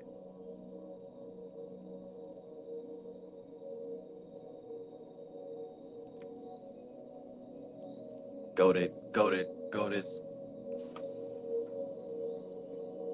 22. There is also, in connection with the goat, the whole body of religious doctrine centered around the scapegoat. There we go. So we knew that was coming, right? Centered about the scapegoat. This animal was driven off into the desert, supposedly carrying all the sins of the tribe with it. And the Lord Jesus is considered by the churches to be the scapegoat for all humanity, all our sins washed away with his blood. Picture that for a moment, though. Here you are being a human being, not able to control your lust, not able to control your desires, out here sinning left and right, sinning up the neighborhood. And every Sunday, right, you know that your sins are going to be forgiven every Sunday because you know the town priest will pick a goat and everybody's walking with him to watch and follow as he walks that goat out the city, out into the wilderness. Right, so everybody's there. Everybody who's been sinning from Monday to Sunday, right? Or from Monday to Saturday night. Now on Sunday, they walk in with the priest, walking that goat out, that innocent goat that had nothing to do with anything. And then the priest got to take the knife and cut the throat and drain the blood and burn the goat and say, look, all of your sins are now being burned away because the goat is carrying your sins. This animal here is carrying all the sins of all of y'all. And we are sacrificing the goat to pay for that so that you don't have to pay for that. What does that do to the subconscious mind? Because they were human beings just like us. So I want you to put yourself in their shoes. You were sinning from Monday morning to Saturday night. Probably Saturday night, you was getting the best little sin you ever had. And then comes Sunday morning, everybody get up for church, right? Y'all walking that goat out to the field. And the pastor talking about how the goat is carrying your sins. You've been forgiven because the goat's going to pay for it. And everybody is there to witness the goat get sacrificed, throat slit. Now, honestly, I don't see how that teaches spiritual accountability. Maybe it doesn't. Maybe that's not the point. Maybe that's just I don't know what it does. I'll have to think on that. But that's what they did in the beginning. And then ultimately they're like, you know what? Why don't we just have a man instead of a goat? We'll sacrifice him and we'll just keep that. We'll just keep that going for the next couple thousand years. So Christ sacrificed himself. God sacrificed Christ. He was killed and he's carrying your sins instead of you. So now he got killed instead of you. That's the whole mindset of this thing here. But I want you to think though, like what do you think that does to a person, to a culture, to a society on that Sunday morning when you walking behind the pastor, the priest, with that goat, and in your head you're thinking that goat is carrying my sins. I am now blameless. I'm innocent. I'm free. And he's gonna kill that goat. I'm gonna watch him kill that goat. And he's being punished for my sins. Something to think about. Because that's the foundation of your Christianity. And that's where the scapegoat, that's literally where the scapegoat concept comes from. The devil made me do it, right? Shout at the devil. Shame the devil, tell the truth. Ask the devil. Right? I just want you to think about it, that's all. Because whatever mindset that it created for that culture is probably not too far away from the mindset that it creates with modern Christians, because the same exact thing is happening, right? You can sin from Monday morning all the way to Saturday night. You sin hard. Hell, you might be able to sin a little bit on Sunday morning before church, right? I done did it a few times. Then you get to church on Sunday, get your sins wiped away, knowing that Jesus died for your sins. So might as well make the sins count, right? What does that do to the psyche? Like, what is that? How does that influence the psyche over time? That's the question I want you to think about.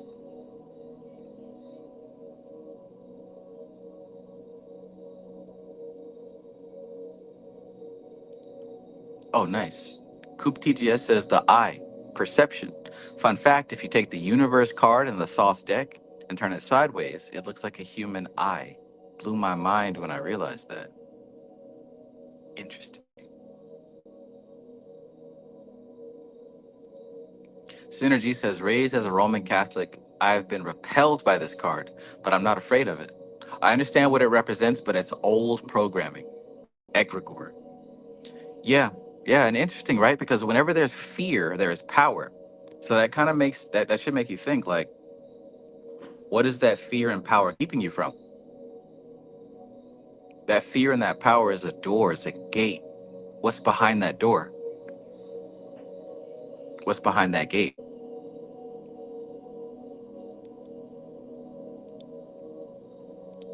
Realm Lilith, peace, peace. Good to see you. Rose and Flame says that's nice for the goat to do, right?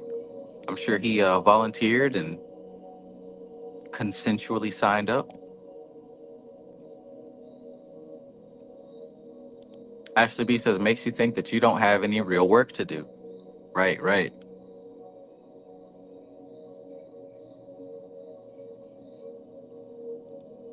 Jojo says, does the scapegoat concept only hold water because of a heaven concept? Hmm.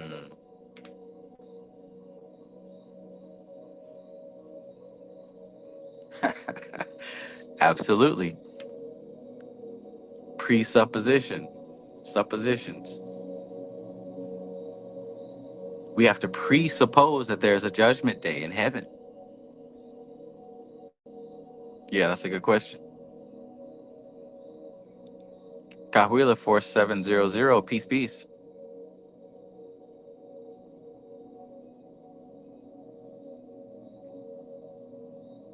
Synergy says it's a way to avoid responsibility. Right. Honey Bunny, peace and welcome. Peace and welcome. So we're on the devil card, and we are talking about this scapegoat aspect, and we're going to go ahead and wrap this thing up. Let's continue. Let's continue. There is also the connection, in connection with the goat, the whole body of religious doctrine centered about the scapegoat. This animal was driven off into the desert, supposedly carrying all the sins of the tribe with it. And the Lord Jesus is considered by the churches to be the scapegoat for all humanity, all our sins washed away with his blood. In fact, it is doubtful if things are quite as easy as this. Our Lord, according to esoteric teaching, lifted a great load of world karma by his sacrificial death. And guess what, guys? Even if it's metaphorical, even if it's mythological, even if it's a legend, it still applies. Because earlier I said to you, there's no such thing as a good or bad thought, a good or bad emotion, a good or bad energy. That don't exist.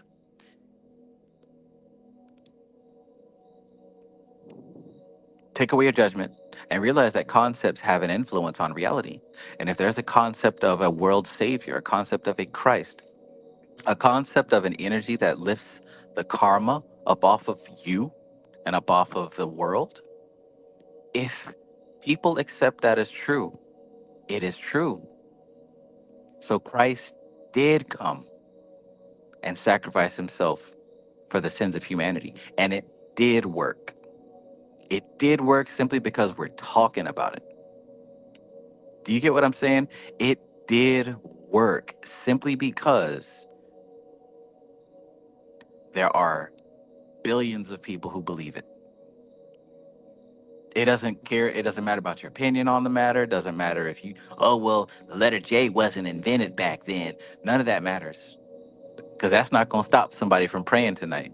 That's not going to stop somebody from saying, now I lay me down to sleep.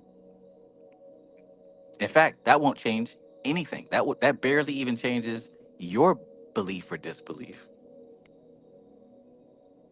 It said his hair like wool and his feet was like brown. Like none of that shit matters at all. At all. Not all these little things that people say. It's just flesh lips flapping in the wind. Loose flesh lips flapping in the wind. That's all that is. Because the fact that we're even talking about Christ, you get what I'm saying, right? It's real. It is real. Christ did lift up the karma and change the destiny of humanity. And that's what Tiphareth does. In fact, since we're looking at it like that, it's always been here. Christ has always been here. Always. We might have called it different names, and we might still call it a different name. And I'll even tell you this: there is nothing that you have that wasn't created with the assistance of electricity. There might be a few of y'all that are eating some fresh carrots that you pulled out the ground yourself, but there's probably nothing in your immediate environment that was created without the assistance of electricity. Which means if we stop the electricity right now, your entire world will come to a standstill. Your entire world. How important is electricity? And what does electricity represent? What entity is represented by electricity?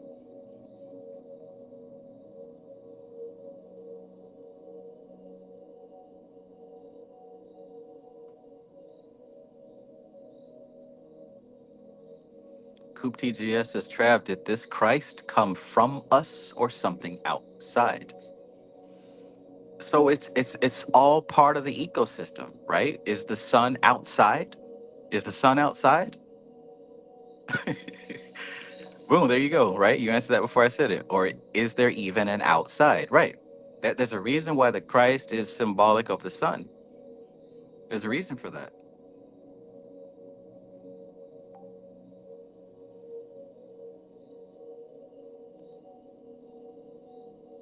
When we talk like this, if we want truth, we're going to have to expand and explain our definitions of words. When we say we, what is we? What am I? You talking about the flesh? Are you talking about the ego mind?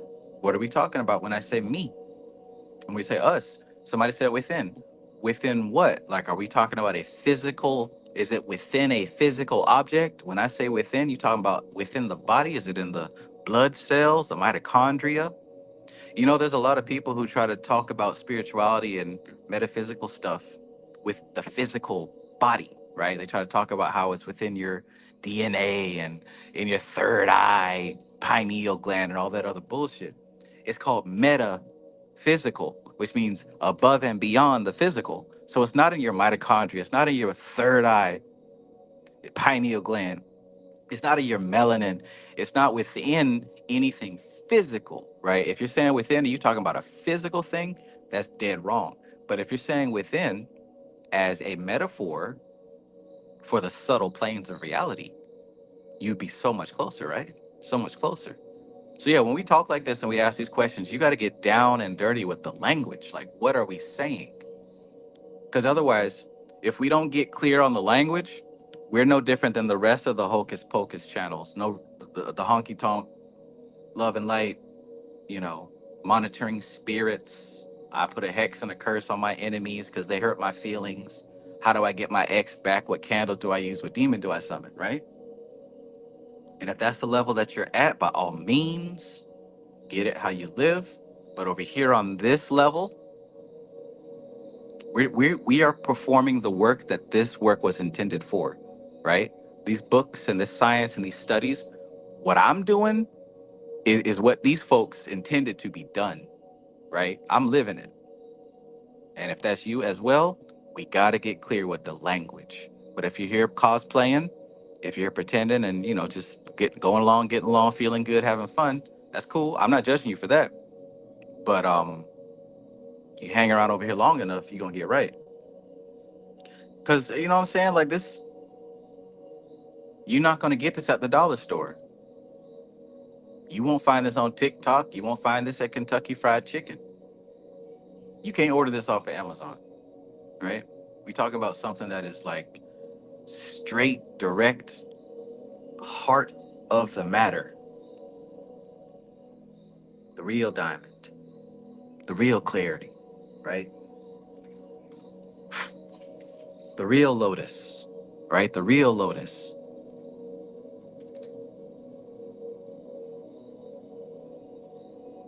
The purity, right? It's that knowledge you can't get from college. And that's the kind of attitude you got to have if you really want to understand this stuff.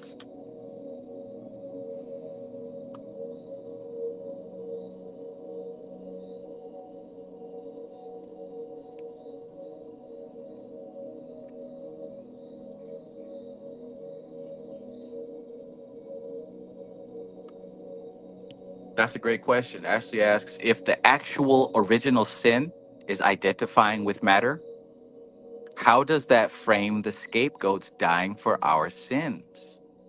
Hmm. How does that frame the scapegoats dying for our sins? Think about it.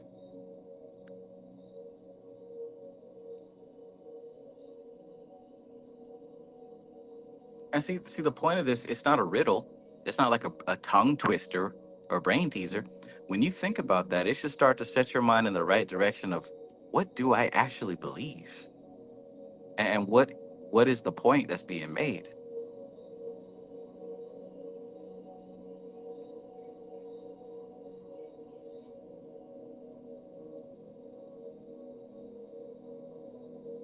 You know what I'm saying?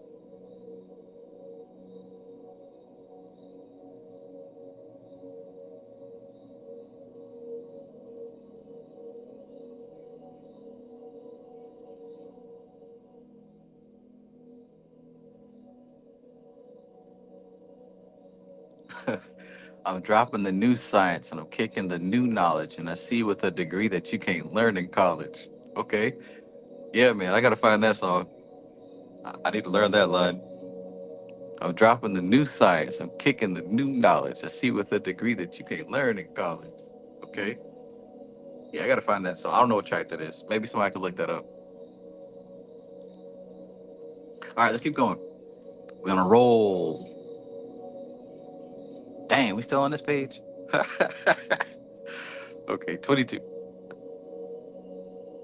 So we're talking about the connection with the goat. We're talking about the Lord Christ Jesus. Okay, yeah. Considered by the churches to be the scapegoat for all humanity, all our sins washed away with his blood. In fact, it is doubtful if things are quite as easy as this. Our Lord, according to esoteric teaching, lifted a great load of world karma by his sacrificial death. But his exemplary way was trodden for others, not in the sense that all was now done for us, but in the sense that the true pattern was now laid down for us to tread, if we have the faith and belief to tread it. Were it otherwise, then the end of the world could have been declared on the day of Christ's ascension, and there would be no need for any acts of the apostles, Christian church, or eventual revelation. Christ, literally a deus ex machina, ghost in the machine, God in the machine, would have cleared up all our rotten mess without any further bother to us. And for all we know, this may have been part of his third and most grave temptation. I wonder what that was. His third and most grave temptation, an overthrow of divine law by an ill-considered act of mercy.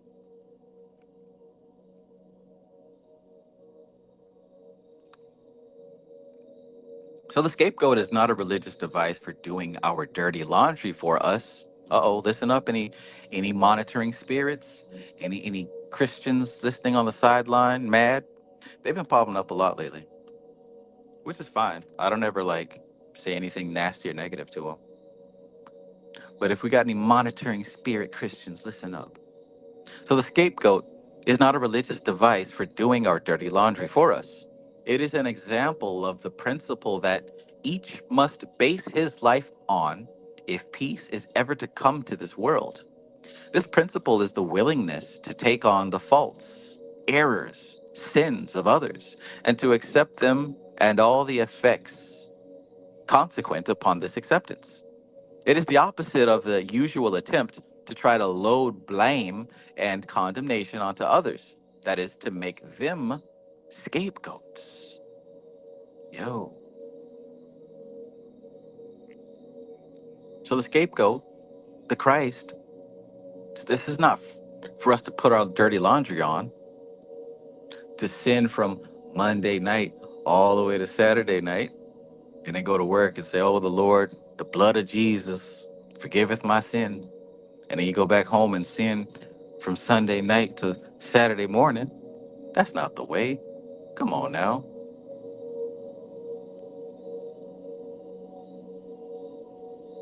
He set down an archetype.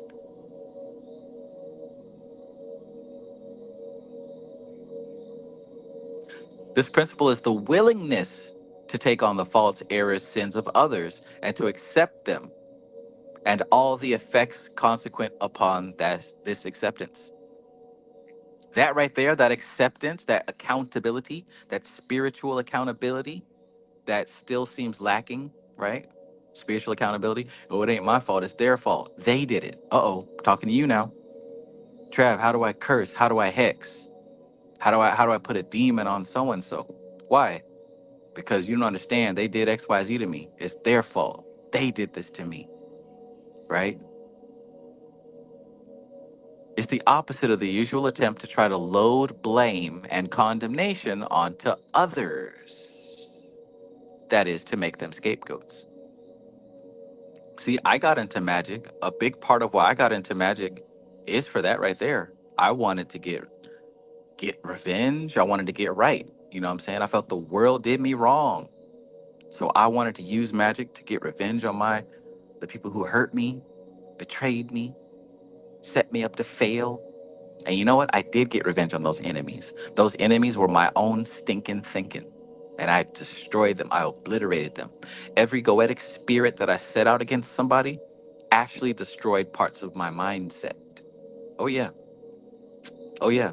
And if they put that in the Goetia books, wouldn't nobody do the rituals? Wouldn't nobody summon the demons? Chris Wish Master Dixon. Peace, peace. Welcome, my friend. Chicano's fighting for higher learning. Be back with another account. Peace. Shout out to Reverend Biscuits.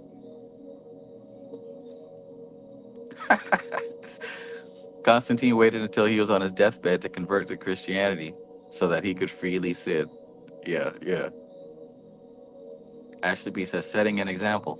Right. That's the real thing with Christ, setting that archetype down, giving us a clear solar archetype. What would Jesus do, right? The golden rule, do unto others, all that.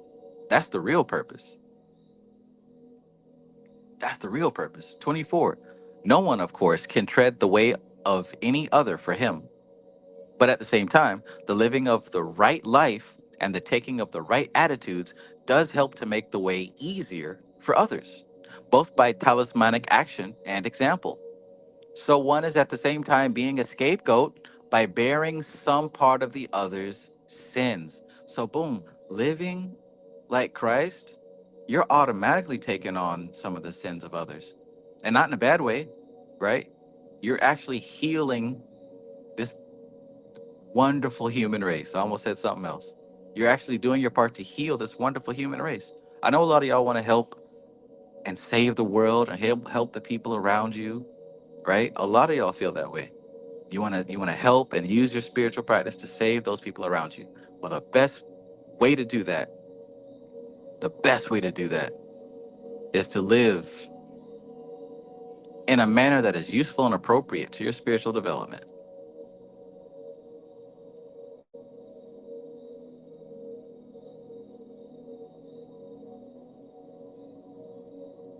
Boom. Amon Ra Central says, what would Goku do?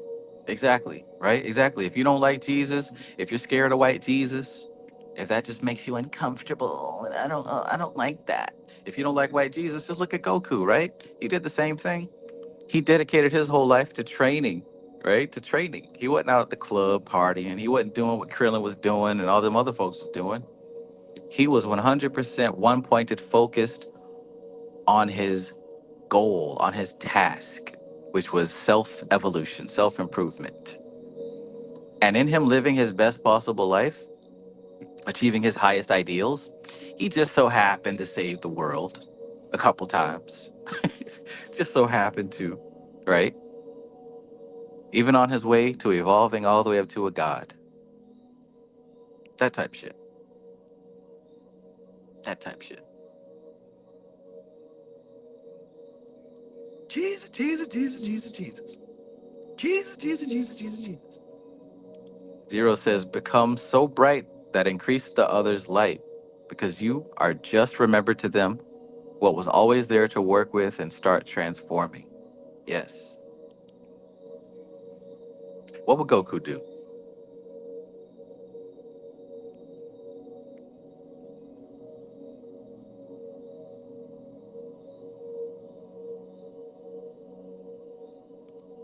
Ah, okay. Thank you for clearing that up. Synergy. Synergy says, my name is a phonetic pun. Synergy. Synergy. I don't think of myself as a miserable sinner. Gotcha, gotcha. I ain't gonna forget it now. Steve Harvey Morning Show.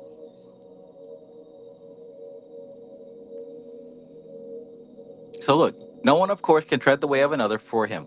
But at the same time, the living of the right life and the taking of the right attitudes does help to make the way easier for others, both by talismanic action and example. So one is at the same time being a scapegoat by bearing some part of the other's sins. And here it will be seen how close we are verging on paradox. Remember what it said earlier about the paradox? The closer you get to the truth, the stronger this absurd paradox becomes glaringly obvious, with a great temptation, which must be resisted, for its fruits are worthless. You and I both know that the fruit of temptation is worthless. When you're on this path of attaining self-mastery and evolution and becoming one with your higher self, when you're on that path right there, all these distractions are worthless, and you know it in your heart. Even if you fall for them, even if you stop and get sidetracked, you know that they're all worthless, which must be resisted, for its fruits are worthless.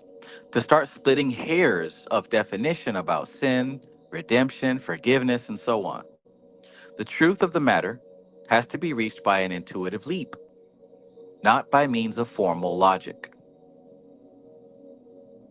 And honestly, when you get above Yasod, when you get above the sphere of Yasod, all of those levels must be reached by intuitive leaps, by quantum leaps, by what I call a different order of consciousness.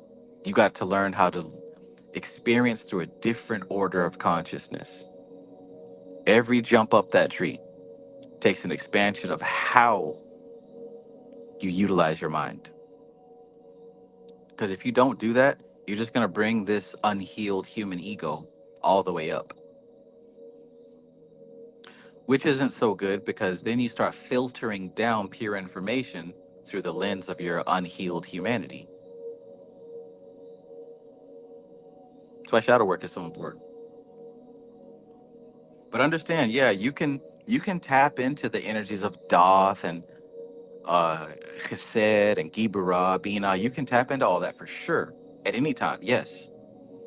But understand, you're not going to really get the clear experience of those energies unless you know how to make this quantum leap of consciousness, this expansion, this way of shifting your perspective outside of your limited human experience.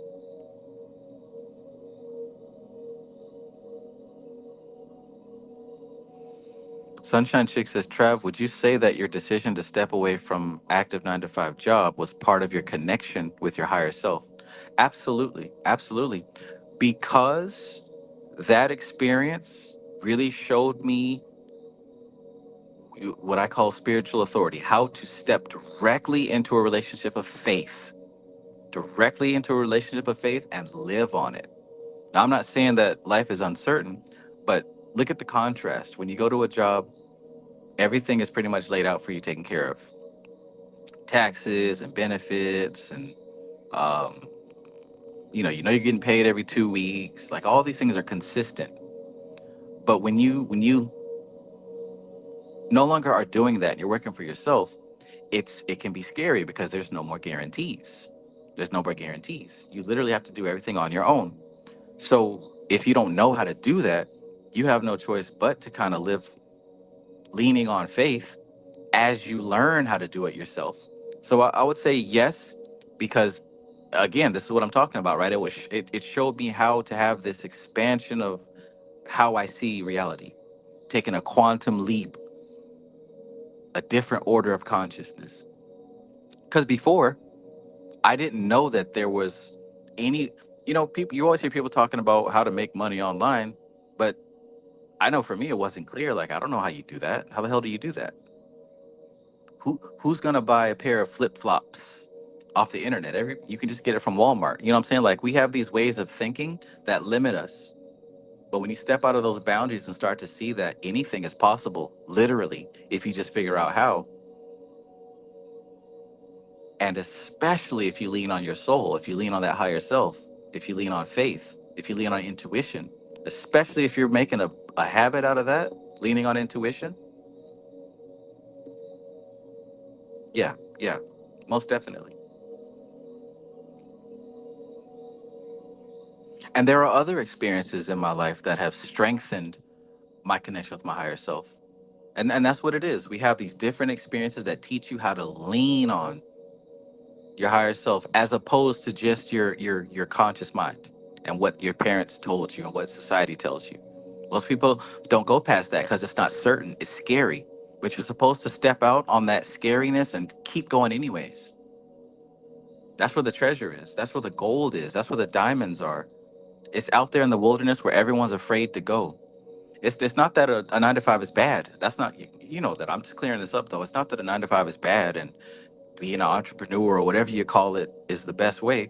That's not what I'm saying.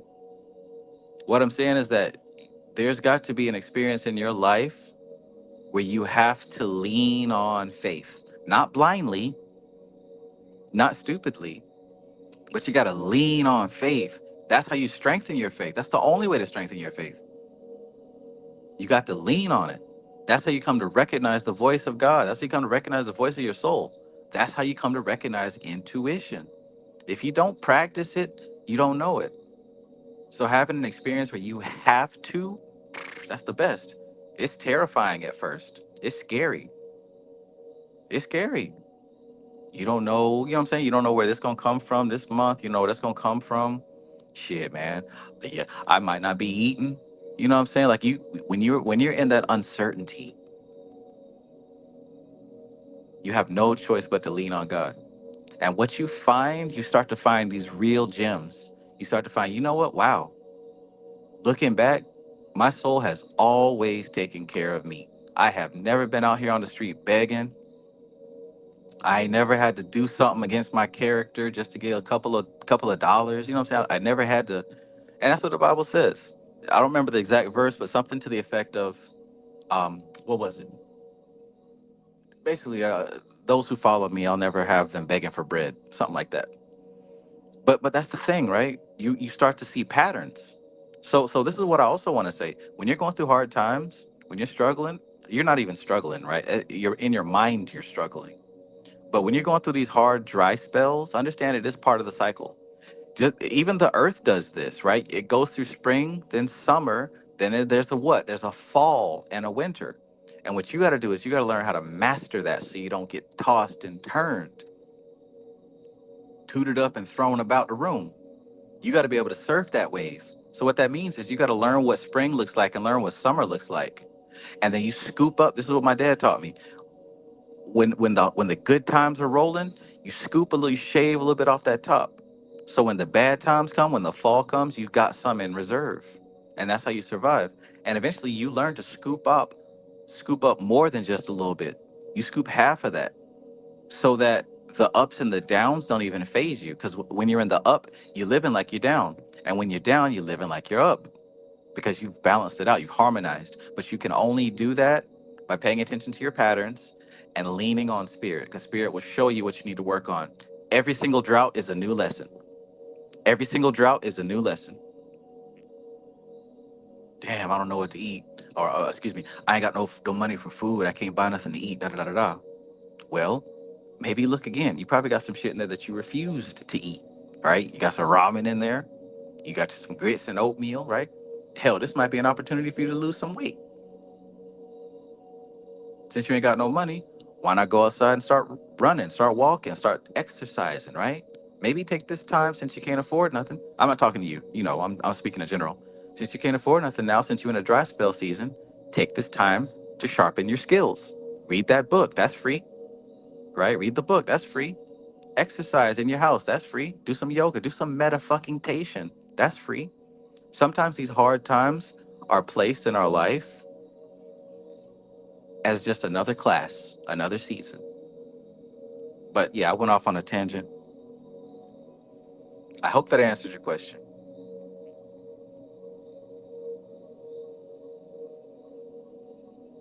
Bramstar Film says, "Come unto me, all ye that labor and are heavy laden, and I will give you rest. I will give you rest. Take up my yoke. My burden is light." Man, I'm about to start to get back on my Bible verses, man. Synergy says, "I enjoy your perspective, Travis. Very unique, practical, and personal. Thank you." Sunshine Chick says, okay, I'm not on that journey as well. I want to become a full-time day trader and step away from my current job. That's a spiritual thing.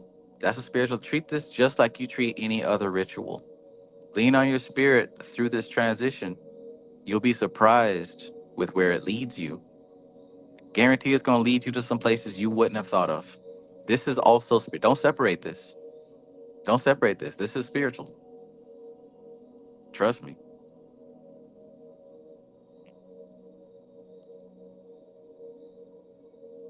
Absolutely. Push it to the limit. All right. So yeah, I kind of went off on a tangent, but let's go back to this now.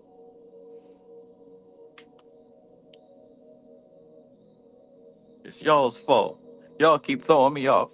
Y'all keep throwing me off the topic. It's the devil. Devil. Push it to the limit. Synergy says maybe grab your fishing pole. Right, right. Maybe your daddy taught you how to fish, right? Maybe this will be an excellent time for you to go out in nature and really connect. You know what I'm saying? Like these these are not bad times. You're not struggling. You're not suffering. This is another class. This is another lesson. Find the lesson in this.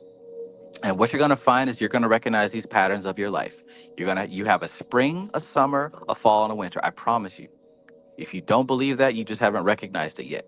Each and every one of us have a spring, summer, fall, winter in our life. Some people that cycle goes on for a year, right? For some people that cycle is like a year and a half, a year and 8 months. Find your cycle. Look at your last really high point and your really low point. Track your cycle and you're going to start to be able to know thyself in every way, right? Know thyself.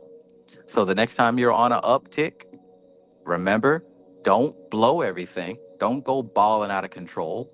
In fact, live as if you didn't have it. Scoop that thing, put it in the bank, save some over here. You know what I'm saying? Like, resist so that when the fall and the winter come, you're still good. And I could even be talking about creativity. For me, this happens with creativity. Sometimes I'm super creative, and then other times it's like, fuck, I don't even know what to do. Well, what if in my creative state, I just made a bunch of stuff and stored it away so that when the non creative state came, I could just pull from that library and make it look harmonious. You get what I'm saying? I know you do. If you understand all this stuff we read, and then you understand what I'm saying. Talk that says. Yes, yes, I appreciate that. Awesome, awesome. Yeah, it's a spiritual thing. Stick with it. For real. For real. Zero says there are no obstacles, just opportunities. As Minos has said, and when you really look with that kind of lens, it's so powerful. Not easy, but powerful. Fact. No obstacles will apprehend you. No way, no way, Pop. Prosper over pain.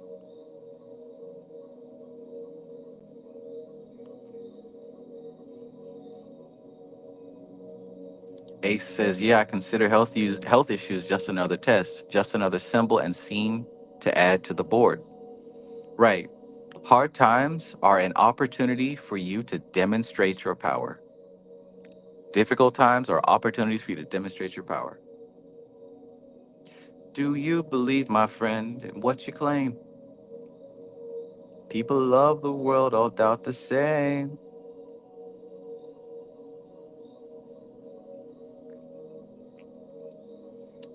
Gahuila4700 says, when you're up, live like you're down. When you're down, live like you're up. And in a way, that's consistency.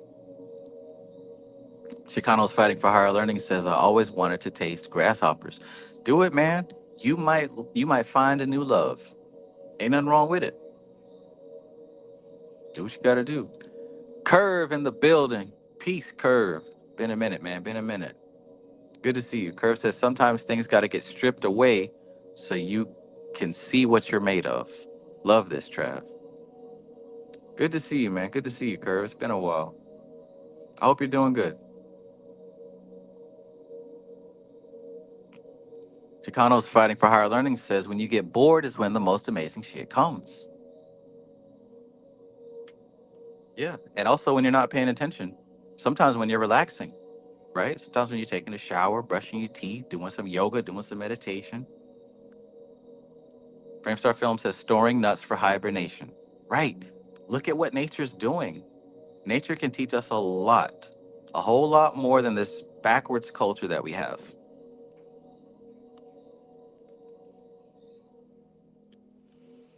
Okay, let's get back to it. Let's get back to it. Gareth says, peace, Trav. Thanks, I'm good. Had to regroup and do some replanning. Okay, all right. Glad to see that you're still on it, man. For real, for real.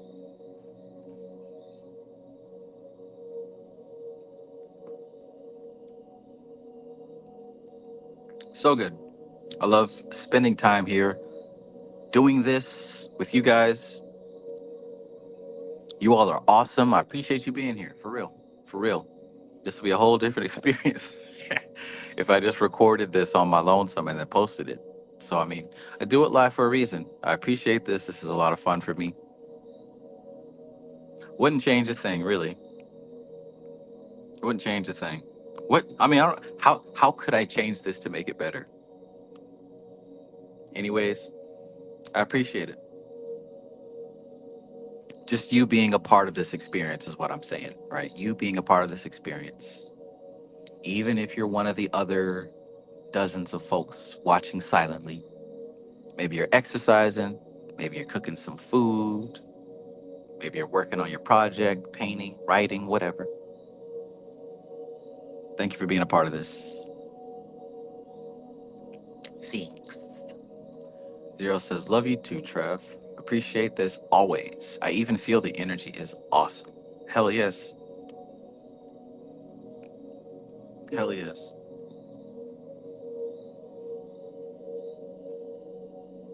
Ring, ring, ring, ring, banana phone.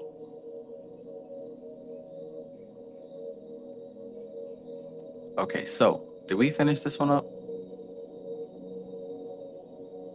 No. Okay. The truth of the matter has to be reached by an intuitive leap, not by means of formal logic.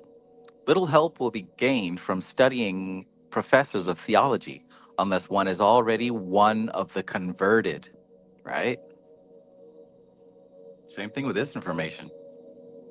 This isn't really for newbies. This is for people who are already familiar with the tree of life and familiar with the energies within their lives.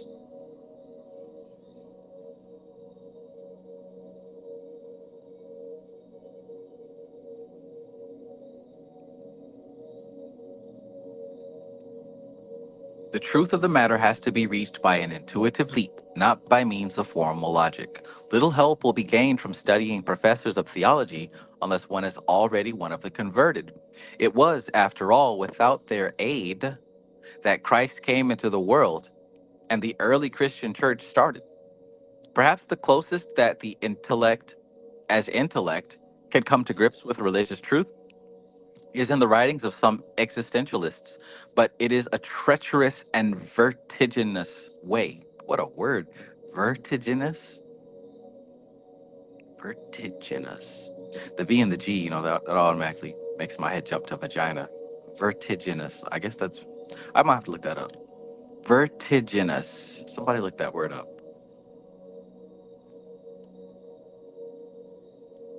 I gotta know.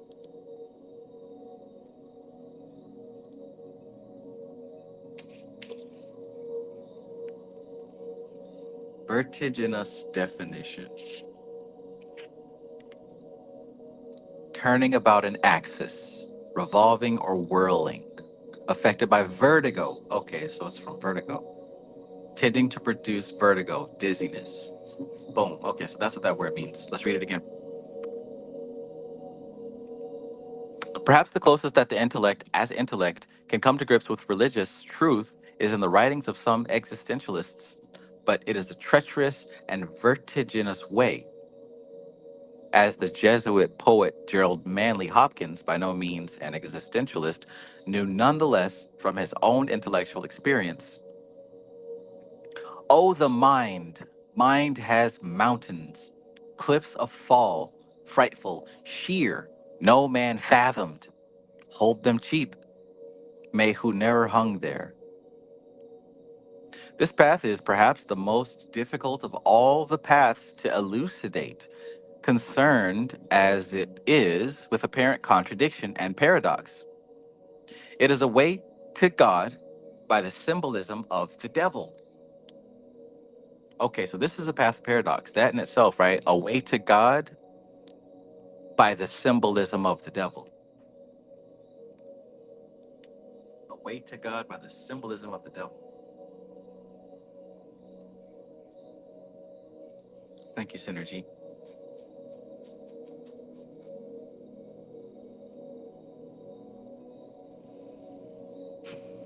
Been rambling too much, y'all. We might have to just do one chapter tonight.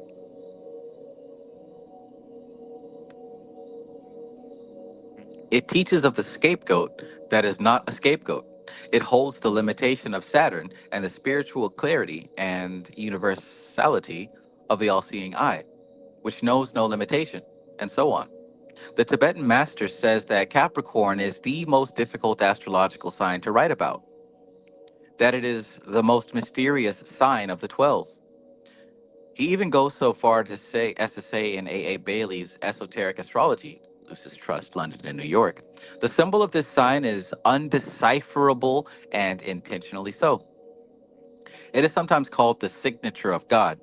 I must not attempt to interpret it for you, partly because it has never yet been correctly drawn, and partly because its correct delineation and the ability of the initiate to depict it produces an inflow of force which would not be desirable except after due preparation and understanding. Interesting. That's why I've seen like three different versions of a symbol for Capricorn. And I'll have to admit, that's probably the one sign out of the 12 that I understand the least. I don't think I have any Capricorn sun people in my direct life. Not that I know of, at least. Capricorn's always been mysterious to me, so that does check with my experience. Framestar Films says the road to excess leads to the palace of wisdom. You never know what is enough until you know what is more than enough. William Blake. That's true. That's true. You never know what is enough until you know what is more than enough.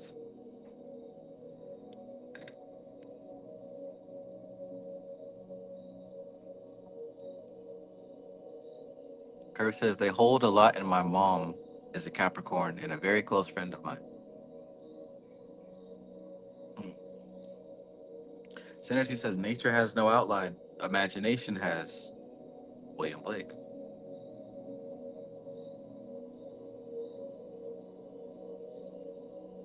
A lot of William Blake quoting going on here. Coop TGS says Capricorn is definitely mysterious. What the hell is a damn sea goat? Right?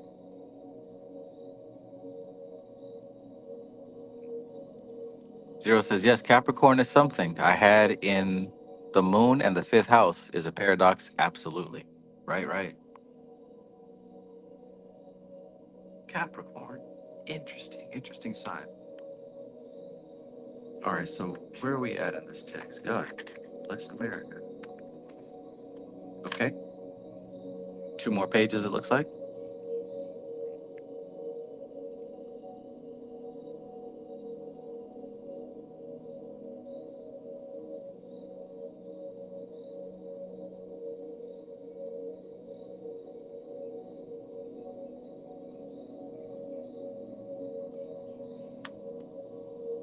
All right. So we got a couple of Capricorns in the audience tonight, in the chat tonight.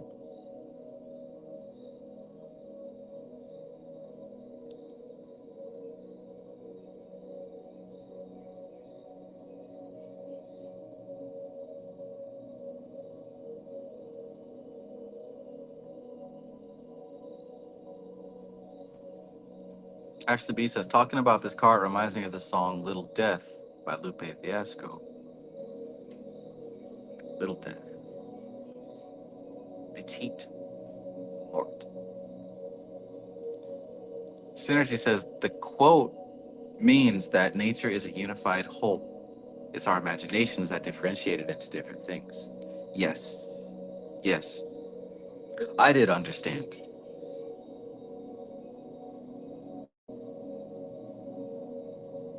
And really, considering that is a big deal, right? The only limitations are the ones that our imaginations impose on reality.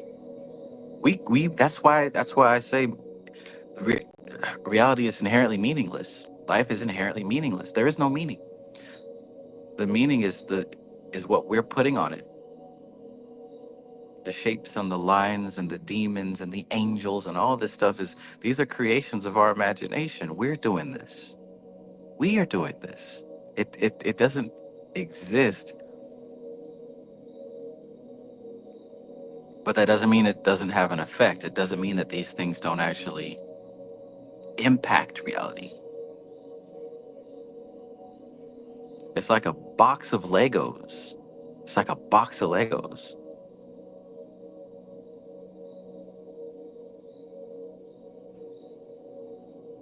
Coop TGS says meaning matrix.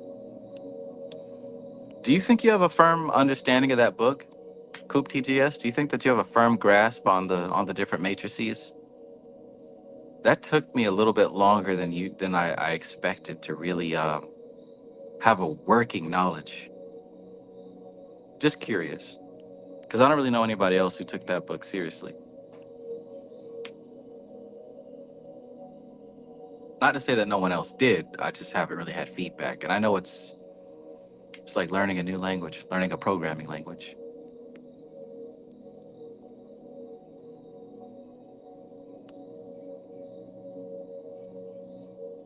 It would be foolish for us to rush in where masters fear to tread.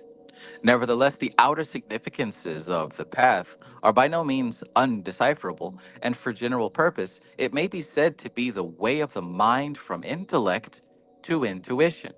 So, hey, those of you writing notes, that's the key of this path, the path from intellect to intuition, the path to God through the devil, the path of paradox, right? The path of paradox, the path of not getting sidetracked.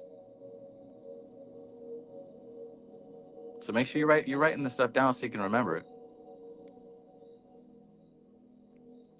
Coop TGS says, nope, I'm a work in progress. Dragon slaying helped a lot. I'm studying that right now. Okay, yeah. Cool. Oh, trust me, I'm familiar. And it's funny, right? Because that's almost like a little clapback at another book about dragons. Little Pepsi versus Coke beef. Dragons have been popping up a whole lot for me lately. I tell you what.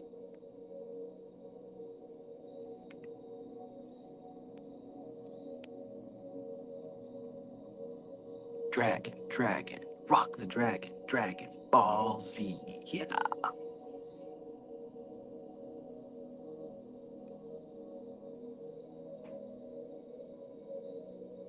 How does bad dragon not have a Shenron?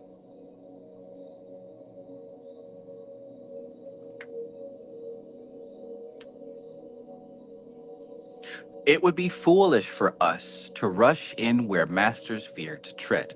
Nevertheless, the outer significances of the path are by no means undecipherable, and for general purpose, it may be said to be the way of the mind from intellect to intuition. This process is best attained by the technique of meditation and also by the study of and meditation upon those types of esoteric writing, which are designed to train the mind rather than to inform it. Has anybody ever heard that quote before? This process is best attained by the technique of meditation and also by the study of and meditation upon those types of esoteric writing, which are designed to train the mind rather than to inform it. Gotta love it. Oh, he's giving his teacher a shout out. Cute.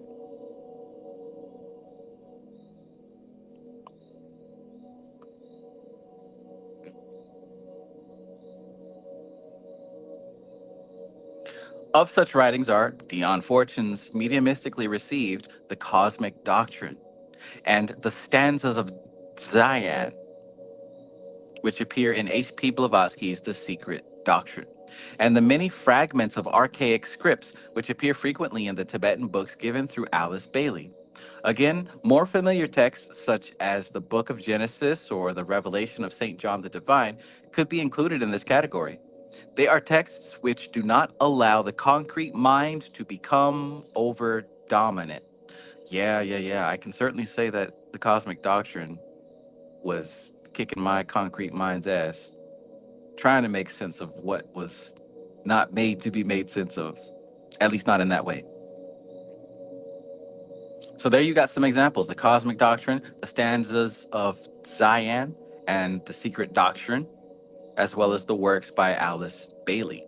Those would be some examples of texts to meditate upon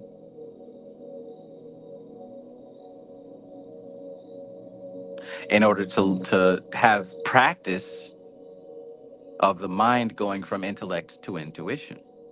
hmm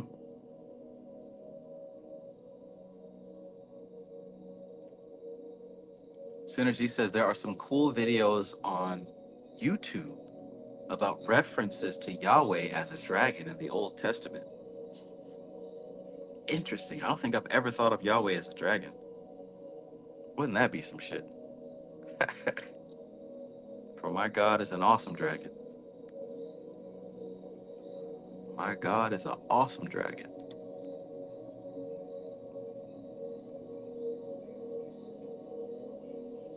King Very Reborn. Peace. King Very Reborn says that makes sense because I can now think at that level. Yes.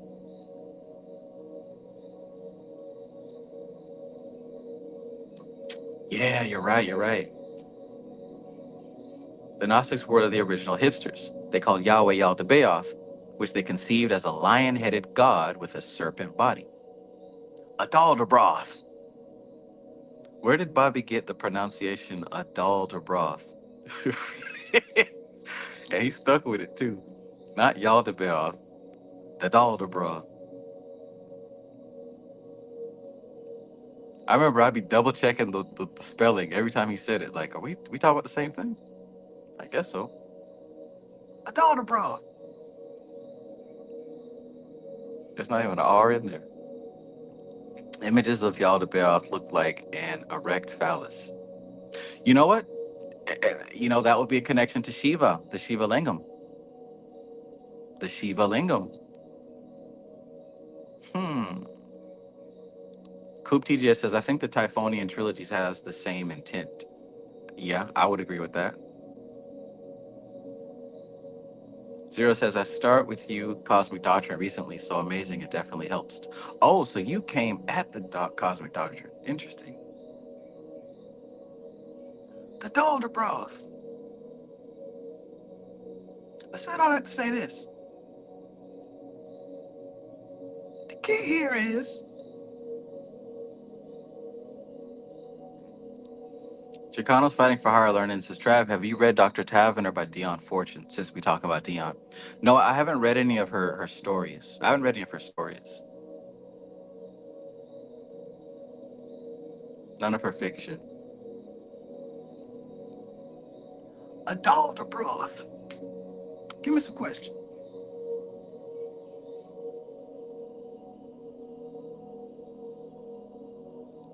Alkalinity Light says, this makes me think all the great subtle energies, was they all dragons?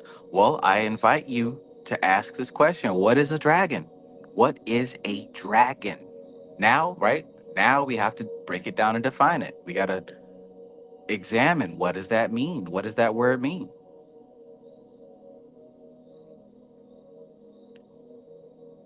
Original Cosmic Being says Psalm 91 has a brief description. Yes, yes. I know that verse. I see it in my head. The words don't come to me yet, though. Something about arrows and lions.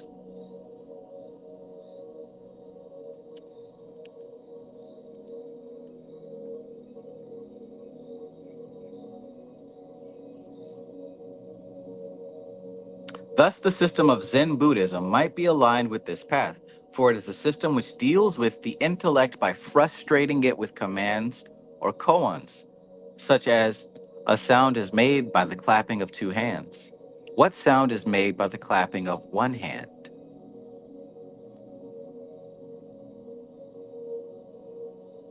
Or,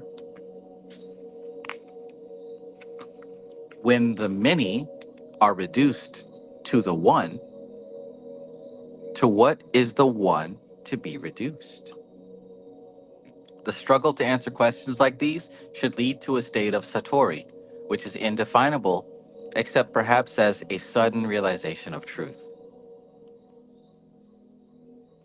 We have these, me and the few persons that I keep in touch with and like really go deep on these subjects. Sometimes we'll just have these topics, these thoughts, and randomly it'll send us into this trance state of like understanding.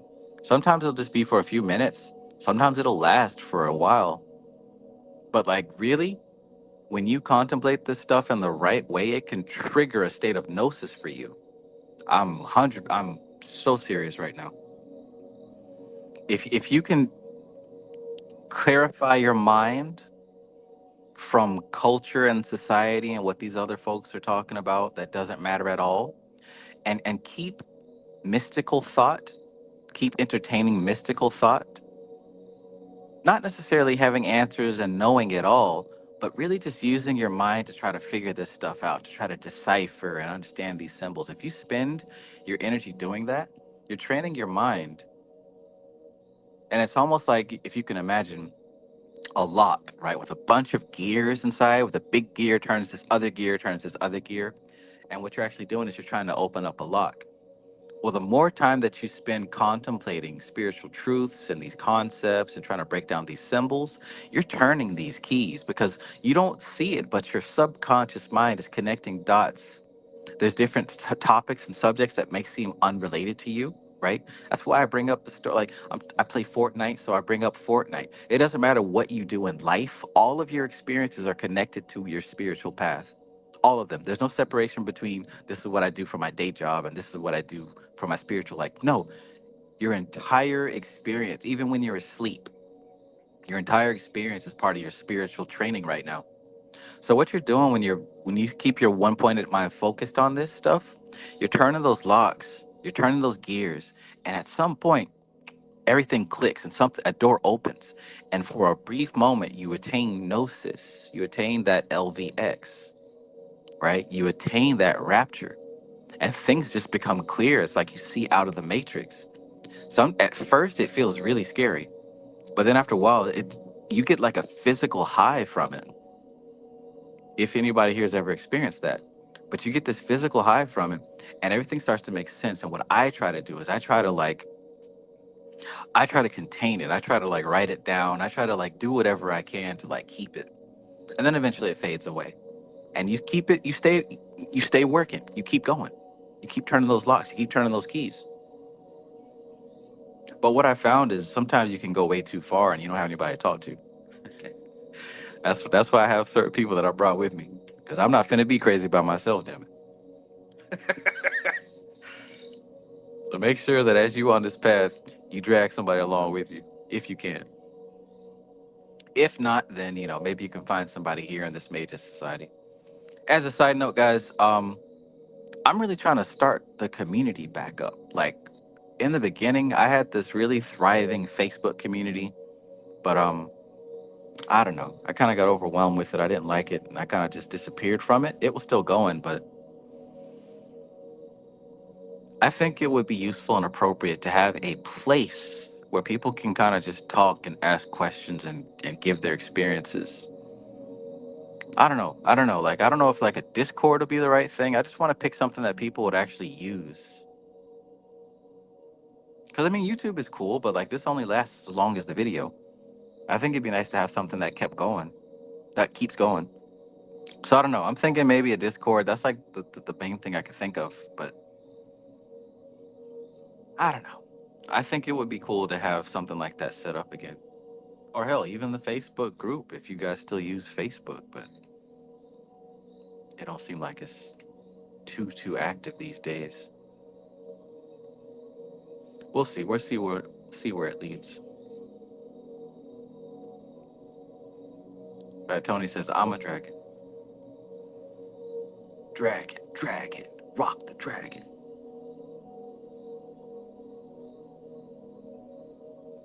I like that. Synergy says, I'm with the Valentinians, though. I don't think the demiurge is evil because I'm not evil. I'm just ignorant of certain truths. I agree with that, right? When everybody was out here saying the demiurge was evil and this bad guy, I didn't really, I don't know, I didn't really follow along with that because the demiurge is he's a reflection of you. He's a mirror of you. He's creating what you believe is true.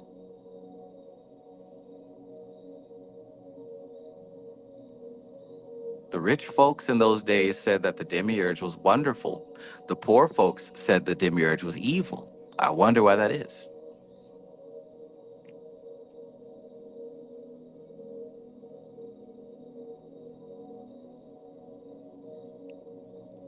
Zero says Satori is possible in any moment. The Zen stories said some monks acquired Satori's just seeing a leaf fall down.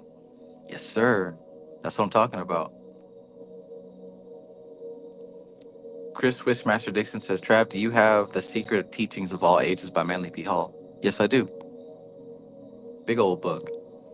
Christina Smith, peace, peace. Welcome.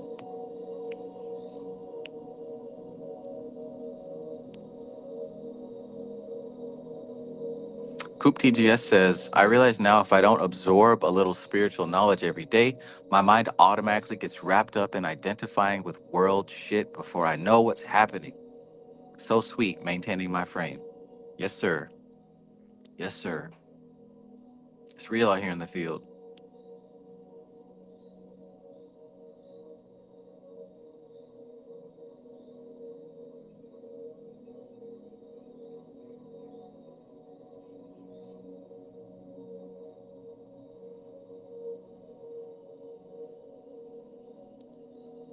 Ashley B says, I have to keep it to myself. Don't have anyone else around deeply into this knowledge. The struggle, lol. Right. Write it down. You know what I'm saying? Type it on your phone. Listen to me. Listen to me. Collect your thoughts, especially if you're having these moments of gnosis on a regular basis. If you're having moments of gnosis on a regular basis, do yourself a favor and write this stuff down. Because what you're going to find is over a series of months, you're going to have a whole book. You're going to have a whole freaking book. You can go in there and just kind of expand and flesh out what you wrote down. Capture that gnosis. I know I'm not a writer. I'm not a social media. I'm not this, that, and the third. Nobody said anything about that. Capture that stuff and write it down. Capture it and write it down, and then figure out what to do with it after. But don't just. You're not doing all this work just so that light can enter you and then go out. I mean, maybe, if that's what you want. But my suggestion, if I think that we have aligned goals, my suggestion would be to write that stuff down. If for nothing else, for you, there's plenty of notes that I come across from a year ago, 2 years ago, 3 years ago that I don't remember writing. Cause I was in the zone.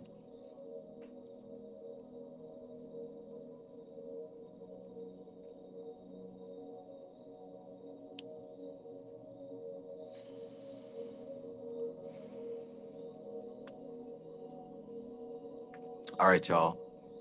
Usually it don't take me 3 hours to read one chapter, but here we are. Here we are.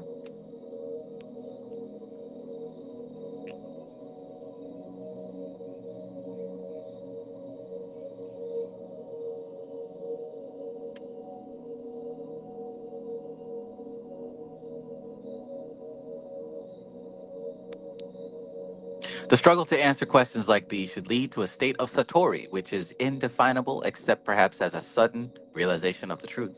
This system may be a bit too drastic for most mind oriented Westerners, however. 28. Tradition says that the devil of the tarot trump was the idol which was worshipped by the ill fated Knights Templar, who had brought back much mystic knowledge from the Near East. If this is true, it might explain the more material aspects of this path,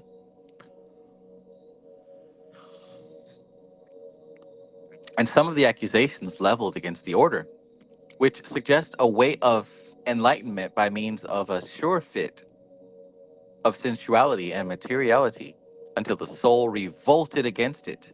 A process of killing the cat by stuffing it with cream, in other words. Hmm. That relates to what Framestar said earlier about the path of excess.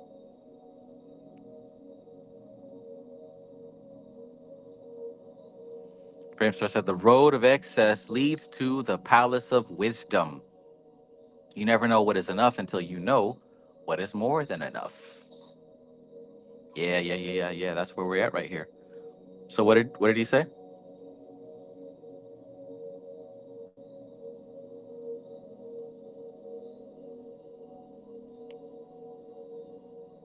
Which suggests a way of enlightenment by means of a surfeit of sensuality and materiality until the soul revolted against it. Interesting, right? I was reading the 22 pillars of Satanism earlier. I was reading some Satanism documents earlier today, and I realized there's nothing really wrong with this stuff. In fact, a lot of it could really be useful to most people. And I could see in there the path of excess leading to enlightenment. I could see within the foundations of Satanism the path of excess leading to enlightenment. There's many paths to the center. You can't knock it just because your mama's scared of it. Your grandma's scared of it.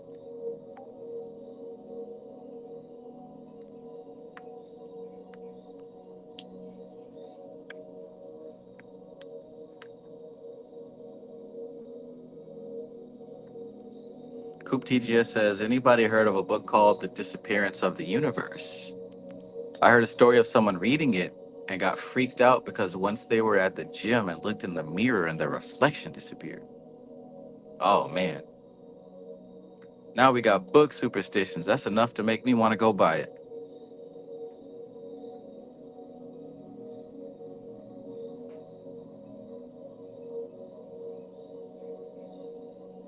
All right, so I got to look up Disappearance of the Universe and that Beastie Boys song.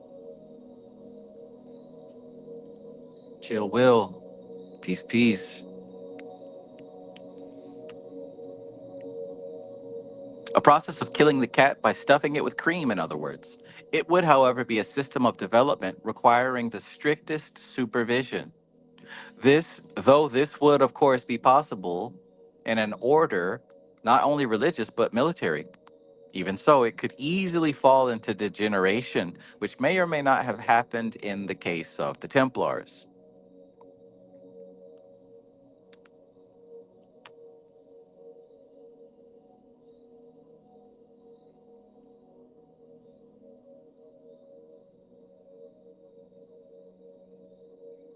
29. It is certainly not a method one could recommend to all and sundry, any more than Zen, self taught. The way of meditation is by far the most foolproof system, though one could, if one is cursed with an over voracious mind that must have everything logically labeled and explained, try feeding it to vomiting point with tomes of philosophy or comparative theology or metaphysics. I might have went down that route. But there are many minds capable of swallowing all that and still coming back for more. Yeah, that sounds like me right there. 30. The ascent of this path is a process of transferring from the concrete to the abstract mind, from intellect to intuition. And the descending way is perhaps of even greater use, for it is an occult maxim that to understand anything, it is best to aim at the highest point of understanding and work downwards. Thus, one makes an intuitive leap and then comes down to logic and observation to see if the facts fall into the right place. It is the way that works, for it is the method of scientific discovery. And also, for that matter, the way in which this book is written. Ah. In this way are the forces of the Lord of the gates of matter, child of the forces of time, transcended. And to paraphrase the Yetziratic text, all things renewed which can be renewed by the construction of a new creative orientation upon them.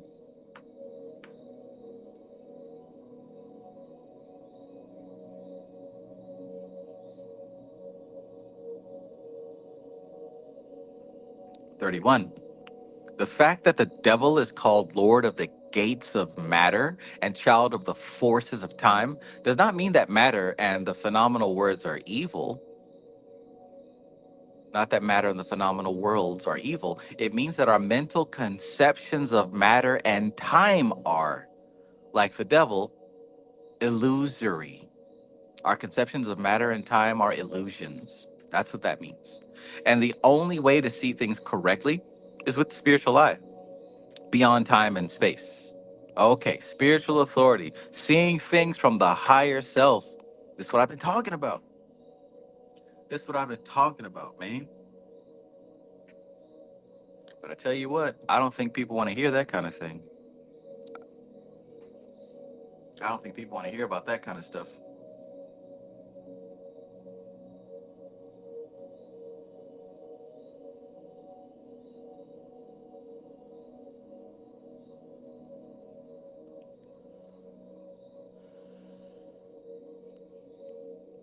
Look at what he says. The only way to see things correctly is with the spiritual eye, beyond time and space. The development of that type of pure reason, which makes such perception possible, is an aspect of the renewing intelligence, or if one prefers, a ray of light from the One in Revelations who spake from the throne, saying, "Behold, I make all things new." This path is a difficult one, for it is the intellect's approach to God, which, if it is not prepared to be transformed or renewed, but attempts to define God on its own terms, meets only with the monstrous image of itself, a Caliban-like figure reflected in the glass of its own illusions. Wow. Wow. So we're talking about a path of the mind reaching up to meet God.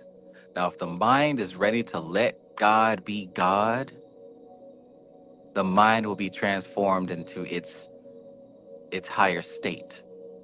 But if that mind is trying too hard to force God into a cookie cutter, pigeonhole, predetermined small space,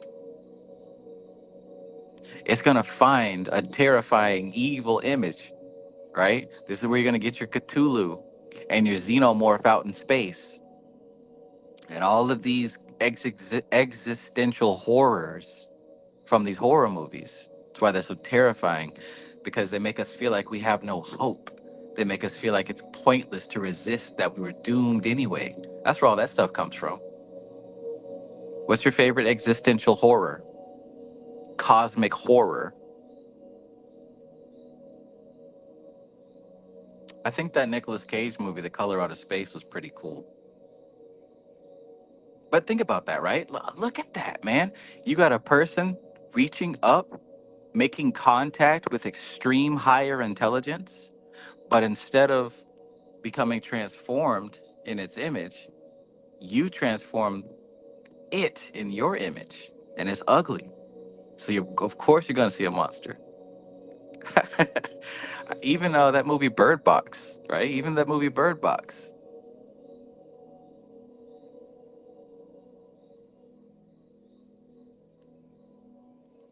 Chris Wishmaster Dixon says, "You feel like Cthulhu would represent the original void within itself?"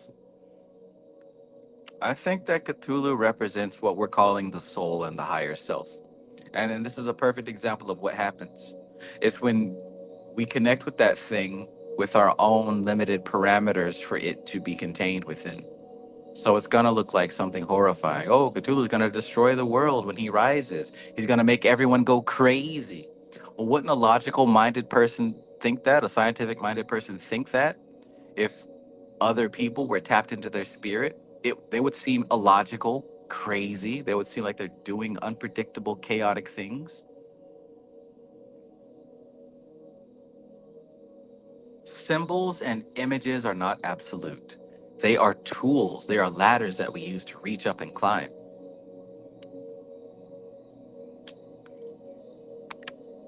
Look at that white rose. Look at that white rose. Look at that white horse, dude.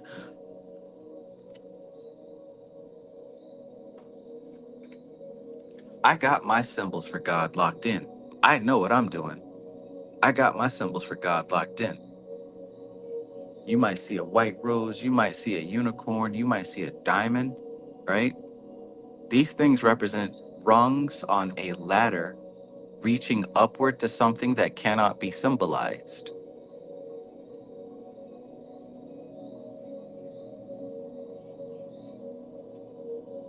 You got to do your own thing. You got to create your own symbols. Damn what these other folks think. It's about what you understand. I know what I'm doing.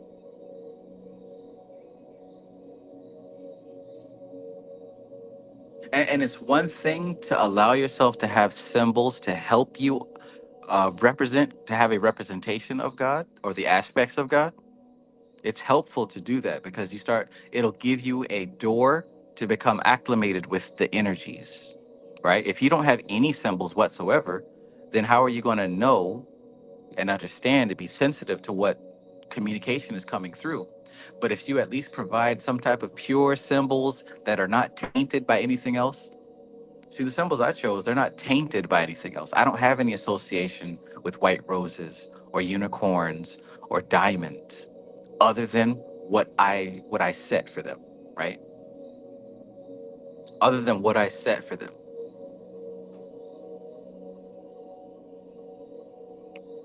I don't really get wrapped up in pop culture like that.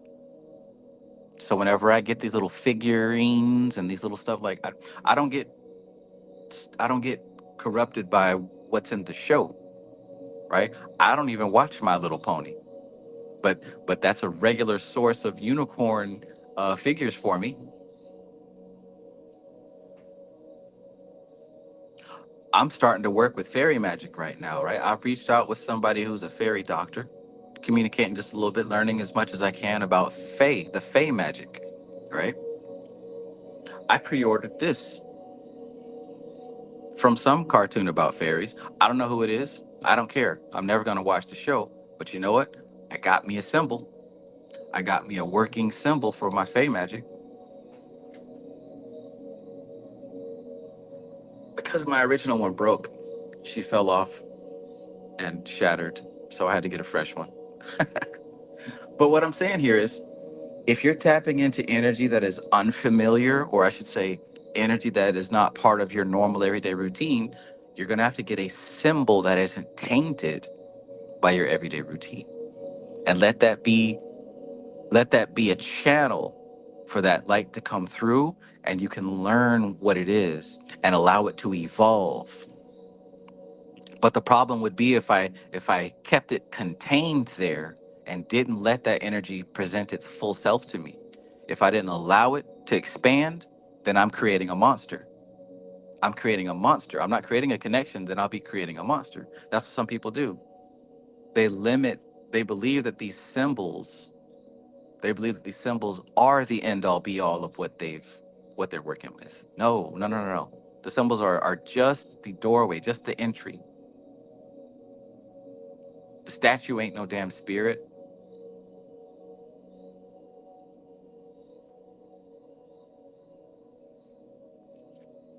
See, this is what happens when you make the symbol a god.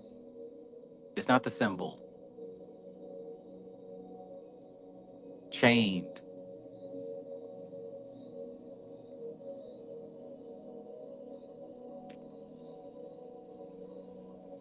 Mercy. Goodness gracious. Man,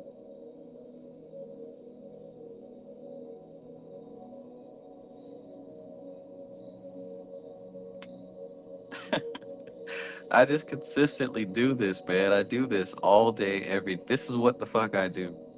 This is what I do. It's not part-time. It's not, it's not, ay, ay, ay. Ay, caramba. I started to expand and realize that there's lessons now that are just for me.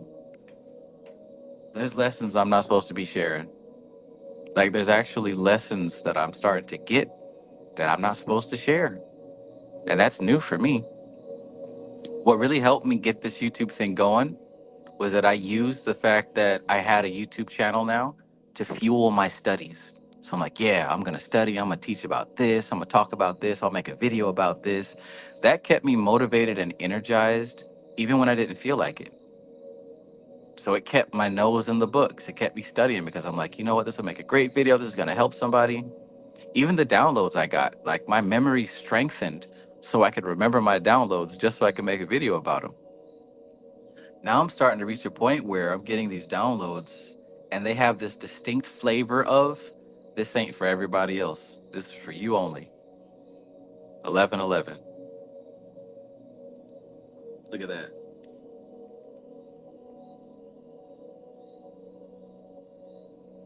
I'm getting different understandings now about humanity and how the species operates, how our minds work, how our bodies work, how the limitation and the prison is deeper than we ever thought. It's deeper. Sheesh. But all it really does is prove that, the stuff that we've been going over for the years, is true. Meditation, keeping your focus on divinity, being aware of what you say and your beliefs and what you think and all that stuff. All these things are going to lead you to where we're trying to go, to what you're trying to be. Okay. Notes on the design of Trump 15. Trump 15. The Marseilles card shows a horned, bat winged figure holding a torch and elevated on a split pedestal, possibly in a quagmire. Giggity giggity. Two human figures holding tails behind their backs and with horned headdresses are tied by their necks to a ring bolt in a stone. This is one of the trumps fully illustrated by Eliphas Levi, and his version depicts a goat headed creature throned on an altar surmounting a sphere. It is winged and has a flaming torch mitre between its horns and a pentagram on its brow. Above left is a white horned moon, and below right a black. It points, marking the sign of esotericism, with each hand at each moon. Levy describes it as a monster with woman's breasts, scaled belly, feathered torso, and male genitals, shown as a caduceus. A chimera, a malformed sphinx, a synthesis of deformities. The right arm is marked solve, the left coagula.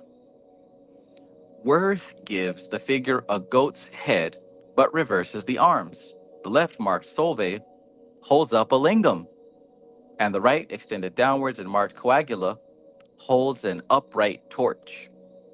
The two small figures, not shown on Levy's version, appear as demons chained to the devil's pedestal. Pappas remarks that the arms are used oppositely to those of Trump 1, the magician. Oh, okay, that's cool. He says the cubic pedestal should rest on a sphere. There is no pentagram on Worth's figure, but the astrological sign of Mercury is shown on its apron. Weight inverts the pentagram on the devil's brow and also gives a goat head. The supporting figures are completely human, save that the woman has a pomegranate and the man a flame ended tail.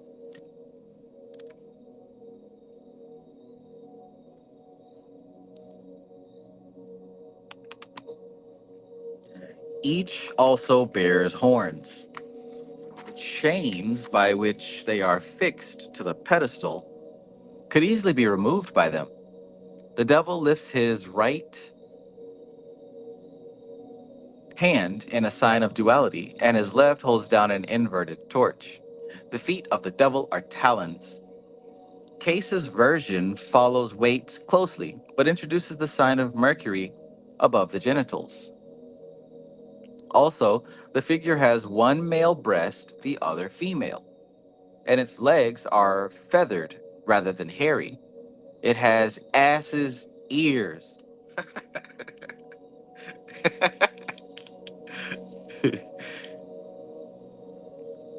Crowley originally supported Levy's picture, but warned against the commentary in the text.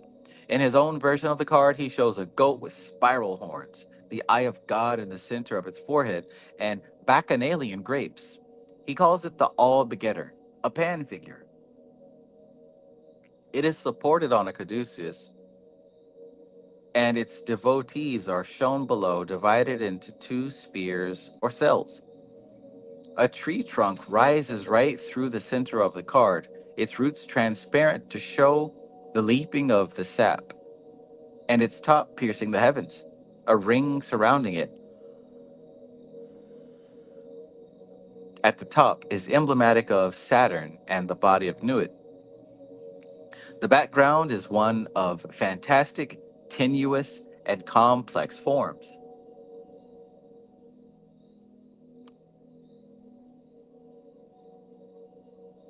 The Egyptian card shows Typhon standing on the ruins of a temple. He holds in the right hand a scepter surmounted by a circle between divergent bars. and in the left hand, an inverted torch. He has a flame above his head, a horn on his nose, woman's breasts, hog's body, goat's feet, crocodile head, and a snake appearing from the navel. Two men with goat heads are chained to his feet. What seem to be blighted plants decorate the bottom of the card. Manly P. Hall suggests that the divine name, Jehovah, is representative of the card and considers that the divine figure represents the magic powers of the astral light, in which the divine powers are reflected in an inverted or infernal state. Infernal state. An old version of this card shows the devil as Argus, with eyes all over his body. An interesting exoteric confirmation of the link between this trump and the Hebrew letter Ayin, which means an eye.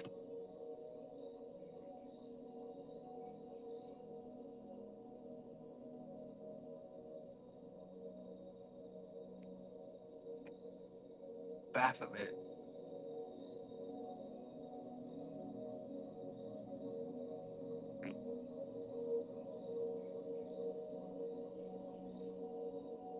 Baphomet. All right, so that was the chapter. That was the chapter about the 26th path dealing with the devil. Devil. You are bewitched.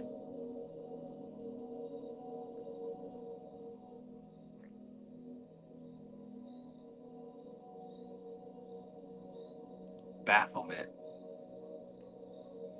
Synergy says Baphomet is a derivation from Mahomet or Muhammad.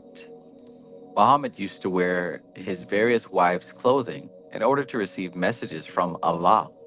Look it up. Islam is strange. He got the best reception from wearing Aisha's garments. Hey man, it works.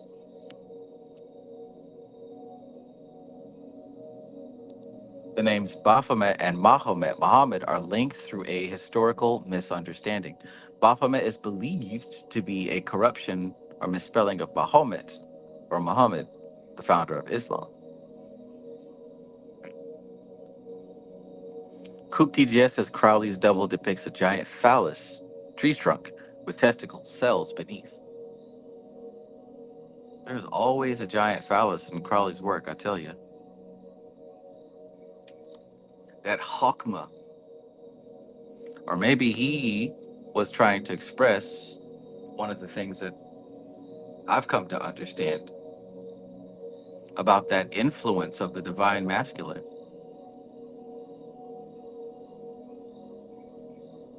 Sheesh. Sheesh. And that's a symbol of consciousness, huh? Sheesh. Ashley B says, if there are any metal fans here, consider giving the song Horns of Baphomet by Behemoth a listen. It's a treat. Okay. I want to say I've heard that before, but I'll check it out. I like that. I like that kind of music for sure.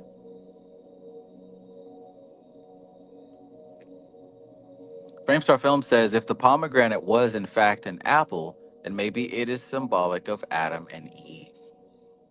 Yes. Yes. Garden of Pomegranates.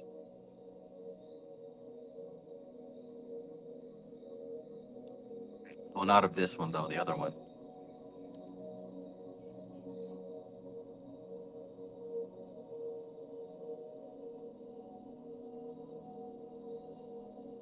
I mean, hell, if you count the grapes on her tail, I think there's 10.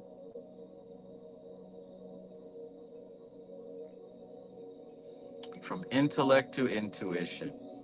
Okay, so yeah, I'm taking these last few seconds to decide if we want to tackle that next chapter or save it for next time. I'm really trying to decide here. Took a whole lot longer than I expected.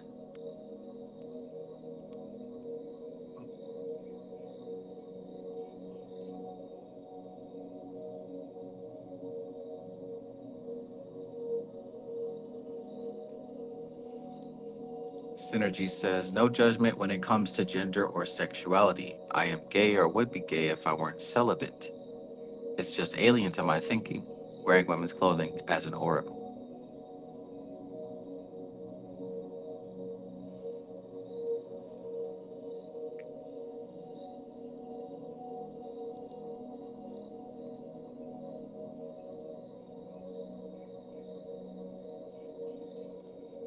Christmas Master Dixon says there's a new book that just dropped called Baphomet, History, Ritual, and Magic of the World's Most Famous Occult Icon by Michael Osiris Snuffin.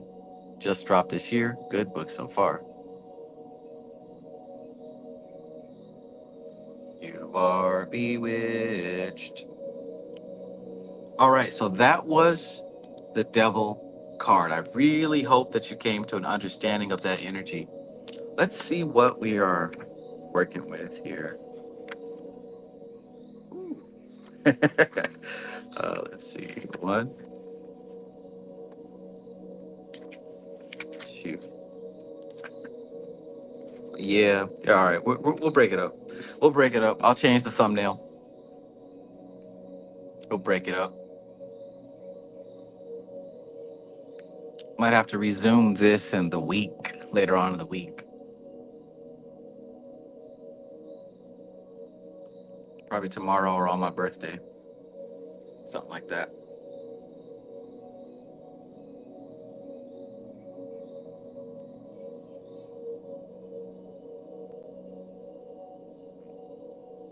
All right. So, yeah, that's that. I think we'll go ahead and wrap it up. We'll go ahead and call it. Go ahead and call it. We'll resume this in a few days. You already know.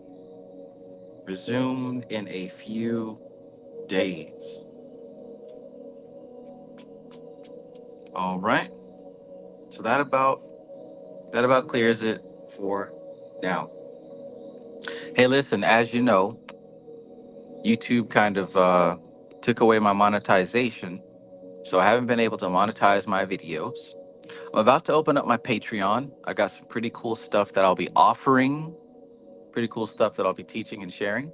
So keep an eye out for that. I'm going to be opening up the Patreon. It'll have a free level as also paid levels, but this is going to be my attempt to really kind of have a community going and to have some more specific, detailed information, right? So be on the lookout for that. If you'd like to support, there will be options to do so.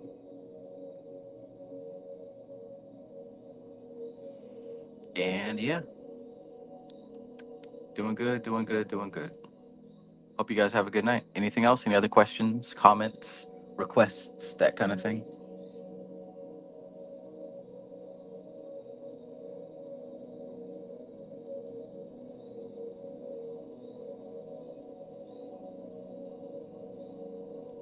Oh, thank you, Trev. You help us a lot always. You put so much beautiful work. Thank you for that Patreon. It will be so awesome. Thank you for your work. Really changes lives. I appreciate that, Zero.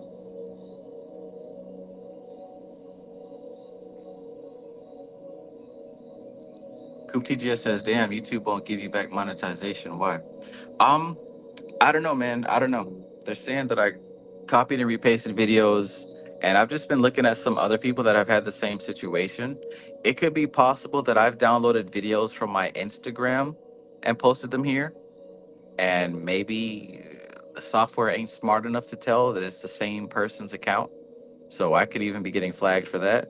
I don't know, but every time I appeal, I have to wait several months before I can appeal again. So who knows, man? Who knows? Got to figure something out.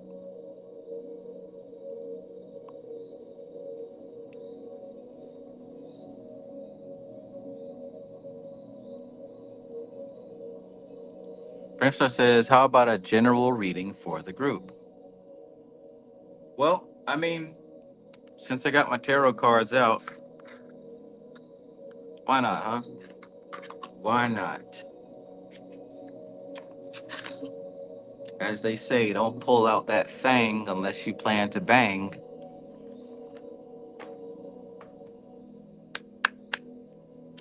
I don't have my fancy white fur out, so we're gonna keep the camera as it is.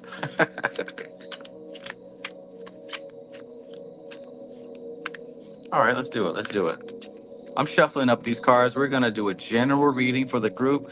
Those of you who are present, this is for you. This is number one.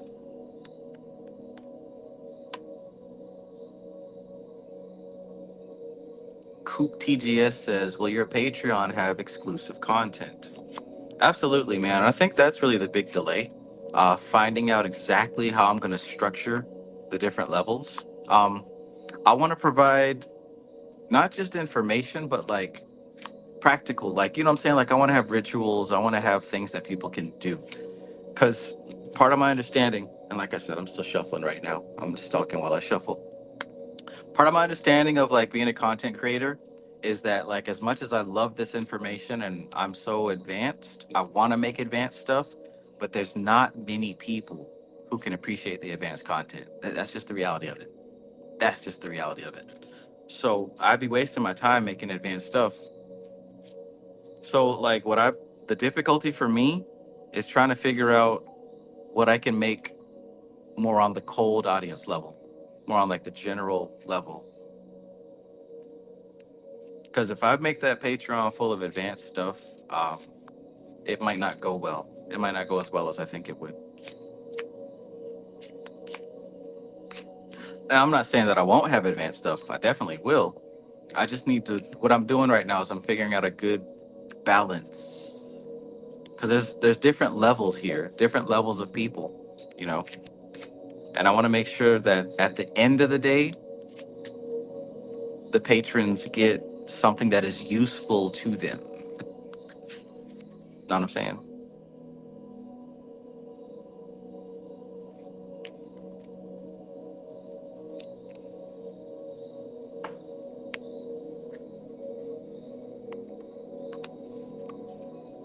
So yeah,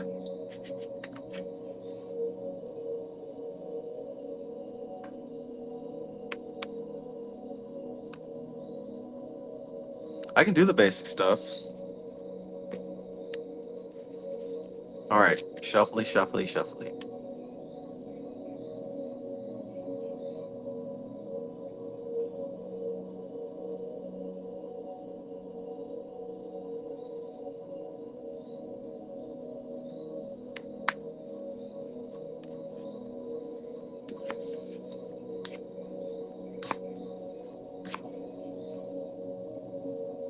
Shuffly, shuffly, shuffly.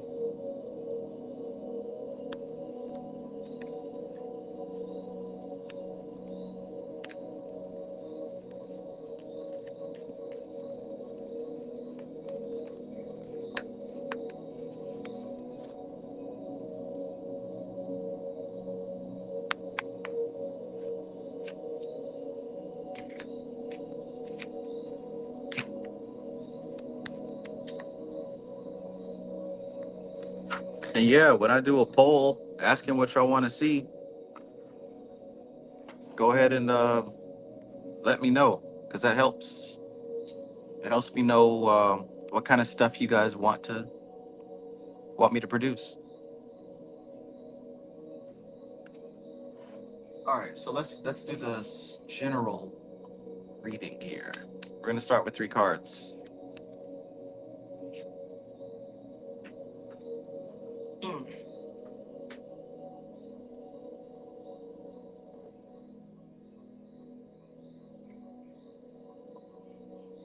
Got to have my official tarot music though.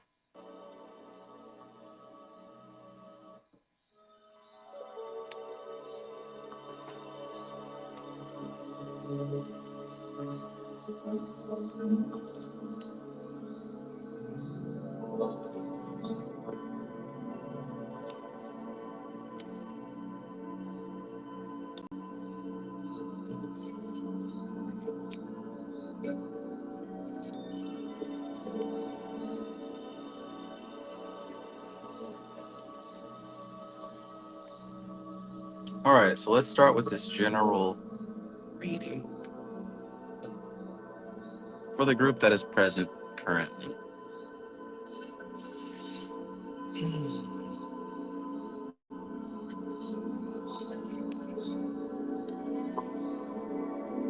So we've got the Two of Wands, expansive masculine energy, movement out into the world. We got Mars right at home with Aries, very fiery. Let's see what else we got.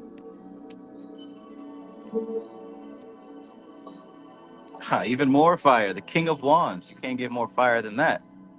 Lots of fire, lots of fire. So far, we've got lots of masculine fire energy. This is expansion, this is growth, this is domination, right? If you're doing something competitive. This is also transformation because fire represents transformative energies. Interesting, interesting. Now, I noticed that the Two of Wands is looking within. So we're talking about an expansive, introspective type of thing. There's something that you're doing as far as working on yourself, improving yourself, inner growth. Maybe you've taken your spiritual practice seriously. But him looking to the left, to me, that's going to signify internal work. Now we got this king here, the fire of fire. And we can say that this would be the inspiration to the other card. Looking to the right. Inevitably, this is part of a bigger plan, a bigger picture. This transformation that's happening right now, this inspiration to move forward that's happening right now, this is part of your soul's journey. This is part of what you're supposed to do. There is elemental balance here as well. There's elemental balance. I saw that salamander there. You got elemental forces that have been aligned and trained. So what that tells me is that you've been changing your habits. You've been changing your thoughts. You've been changing your beliefs. And because you've changed something, you've probably been working on a lot of different things, right? This is what I'm thinking so far. Um, you have been inspired to do something different in your life. Like you've been fed up, shit's been going crazy.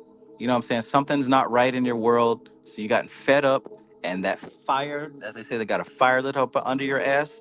That fire was lit, and you're like, hey, I don't know what the fuck I'm doing, but I'm doing something.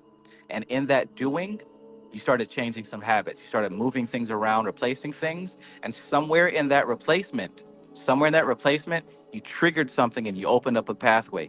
Now things are starting to flow through. This is what I'm seeing right here. Let me know if this resonates. So let's get to this third card. Aha! Five. I love it. I love it. I'm glad I pulled this card because I studied it recently. Five of Swords. So this is all masculine energy. To me, that means we're dealing with consciousness. We're dealing with consciousness as opposed to matter. So this is not necessarily about stuff.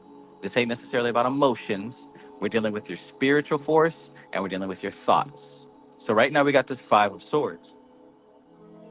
Now, the Five of Swords, we're dealing with Venus and Aquarius. Venus and Aquarius. How do the matters of love handle the mental plane? Hmm. Well, it's going to be a little bit difficult because you're having to balance the heart and the mind. Now, let's look at the image of the card. There's three people. There's three people. One person's laughing, he won. Haha. The other two people, they didn't win. Now, whenever you see three, you're dealing with the gunas, Rajas, Tamas, and Sattva. Rajas, Tamas, and Sattva. He's holding three swords, so it looks like he's defeated those two.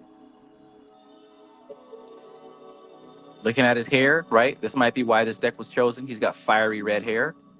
He's wearing a little bit of red. Perhaps we can say that's the Rajasic aspect. Perhaps there's some fiery energy going here as well. Now, he's also looking to the left, looking within. Perhaps where we are right now is that you, the person that's listening here, You're at a point now where you can acknowledge that yes, a fire was lit up under your ass. You did start changing your habits. You did start changing some thoughts. You started doing whatever you can. Maybe you didn't know what you're doing exactly, but you started moving. And that movement started momentum, started change. A lot of that change is directed inward. A lot of that change is directed within yourself, how you're seeing the world, your plans. This guy's making plans. So you started changing how you're moving forward. You start changing your plans. And right now, it looks like you're coming into a stage where you see that. Because notice, he's looking back too. He's overcome those two forces. He's overcome inertia, and he's also overcome stillness. So right now, you've got momentum. This is telling me that right now you've got momentum. You got momentum. You're not the king yet, but the king's potential is now lit within. You're not the king yet, but the potential is lit within. Let's pull another one. I'm liking this because it applies to me too. Death. There's my white rose. There's my white rose, baby. God is all over this thing. And hell, maybe if we read this next chapter, we'd have some more background on this card. But it looks like death. You know what time it is?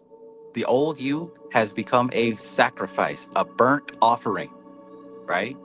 Burnt offering. That old you that you had to kickstart, that you had to put a fire up under his ass, like I said, that fire to get you moving and motivated, that fire to get you some momentum has consumed and is consuming that old self.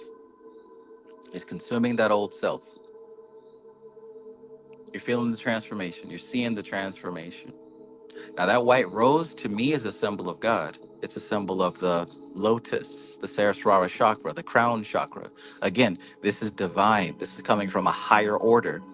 This is coming from your soul. This is what you've been asking for. This is part of your mission. Now, let's pull one more card. What is this? What is this? King of Cups. All right, finally, we got some water for this fire. We got some water for this fire. There's going to be a need for, what's the word? There's going to be a need for grace. There's going to be a need for compassion. There's going to be a need for sensuality. And what I'm saying is, there's a lot of masculine energy here. You got the masculine of masculine. You got the king of wands, a lot of fire and a lot of sharp air. You're cutting folks, right? You're cutting folks. Walk them down. Chase them with the heater, right? A lot of masculine, aggressive, sharp energy. And that was needed to burn that old self. But guess what? You're going to need balance. You're going to need some sensuality, some softness. You're going to need some art, some poetry, something to smooth and take the edge off of that, right? Take the edge off that. What I mean is a little bit of sensitivity. Now, maybe this is towards yourself because that's where the transformation is happening, but maybe it's towards the people in your environment. Long story short, you don't lit a fire up under your ass to make a change in your life. You've gotten fed up, right? You made it to the brink. You're ready for change. So you started throwing shit at a wall, seeing what sticks. You started changing your thoughts, your behaviors, your actions. You started doing anything. Well, within that change, something started momentum. You started to restructure your inner world, and your environment is now cooperating with you. Finally, now your environment is starting to cooperate with you. Got that elemental force there. So your elemental forces are cooperating with you. You're starting to see movement, momentum. You're starting to overcome these obstacles. You're overcoming inertia. You're overcoming old beliefs. I mean, yeah. Some people's feelings might be hurt because you can't hang out tonight, because you can't go there on Saturday. You're choosing yourself now to focus on your working with yourself. It's okay. They'll get over it, right? You're undergoing a transformation. The old you is now dying and decaying, and something is blossoming up out of that. So what's needed now is a little bit of compassion, probably for yourself. Probably for yourself. What's needed now is a little bit of softness, a little bit of smoothness, a little bit of intimacy. So that's the collective reading for right now. That's the collective reading for right now.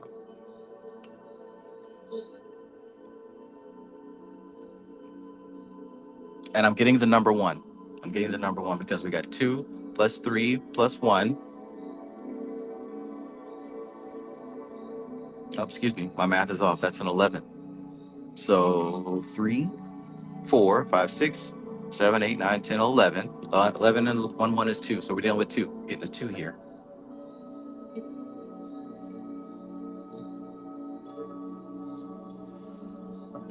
All right. Let me know what you guys think about that. Hopefully it resonates for you. I see you, Frame Star. You get me back into the tarot thing. That's all I really needed, honestly, was to do a quick read.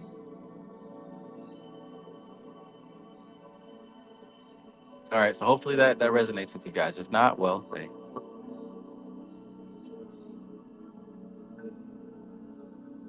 don't get mad at me. All right, so looking at the comments, it looks like this is pretty decent.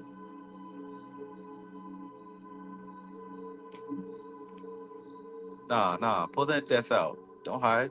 Don't cover that card up. Don't be scared. Pull it on out. Death. Don't be scared of that card. You're going through death cycles all the time. It is literally a natural and normal part of reality.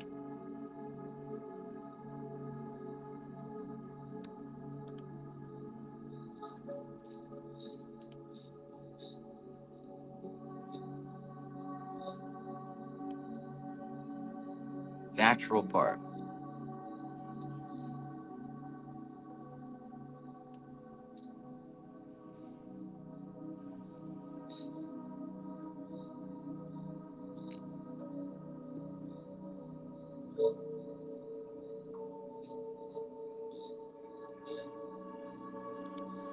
Franklin Lefebvre's piece. Franklin says, I was just in the hospital.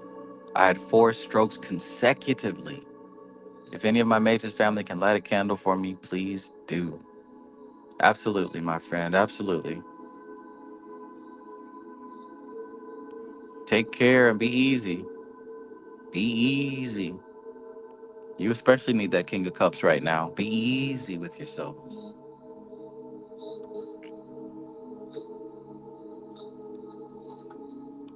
Dang, Zero said this is even accurate with the 26th path.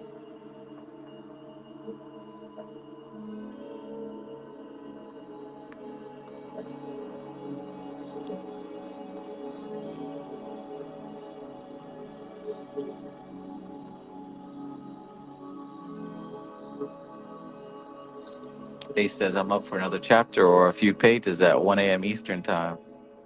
Just saying, breaks are refreshing. Yeah, but it'll take me another 2.5 hours at best.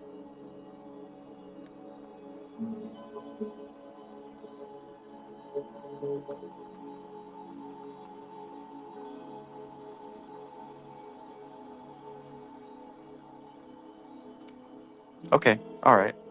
Cool. I really should get back on my tarot, huh? Yeah, we'll start doing tarot again for sure. Because I need this as well. I forgot when I read for you guys, I read for myself too. No face divination. Peace. All right, I'm glad it resonated. For sure.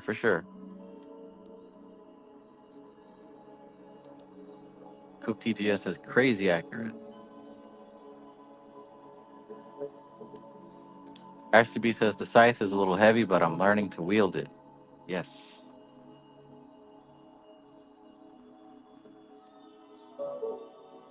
White rose, man. White rose. Sahasrara chakra, crown chakra. That is the Western lotus.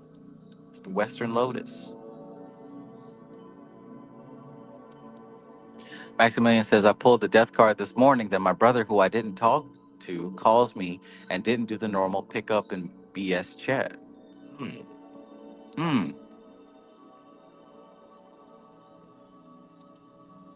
Kevin Wise says, I think you should do a reading every time you get a chance. You know, the end of your book reading. Just random reads, huh? It's possible.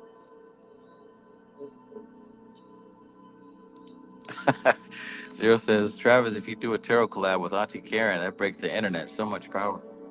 I was thinking about some kind of collaboration with her, honestly, dude. Honestly. Give thanks for confirmation. Thank you for confirmation with that fairy.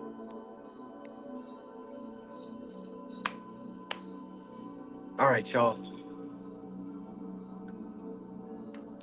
Boom. Coop TGS says, damn, I just noticed the butterfly in the death card. Metamorphosis.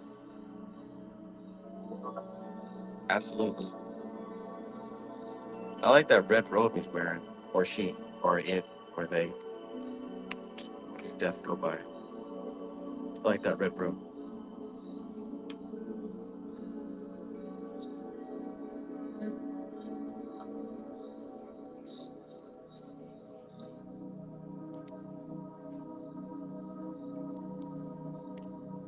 This card is actually based on a play. I'm trying to remember the storyline, but this is actually a scene from a play, which gave it more background.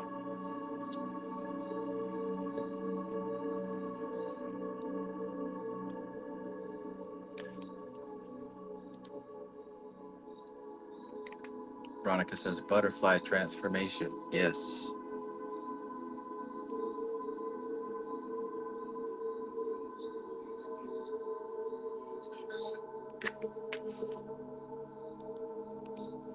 C says, peace, C. She says, definitely resonated. Just the last part was hard to accept, to treat those that frustrate me better. Start with you. Always start with you. When you say that they frustrate you, understand what frustration is, right? Everything in life is inherently meaningless. Hear me. Everything is meaningless. The meaning is what we've given, right? So if you're being frustrated, you're giving a meaning to the story that is causing frustration. So what if you could tweak that story? What if there was something in that story you could change, alter, or adjust to where it wouldn't cause you frustration? I promise you can do it. I promise it'll work. The story that you're telling yourself about their actions causes frustration within you. So notice how the power is in your hands now. Notice how the power is in your hands. If you can change that story or tweak that story, you literally rewrite reality. You rewrite the narrative. And that's what we're supposed to be doing. Because it's through tweaking and changing perception like that, this is how you start to morph the world. Because you can only behave based on what you believe. Your beliefs allow you to behave. So if you can adjust those beliefs in a way that's useful and appropriate, you then allow yourself to behave differently. Your environment responds, just like this card right here. Just like this card right here. That fiery energy is about taking the wheel, the steering wheel.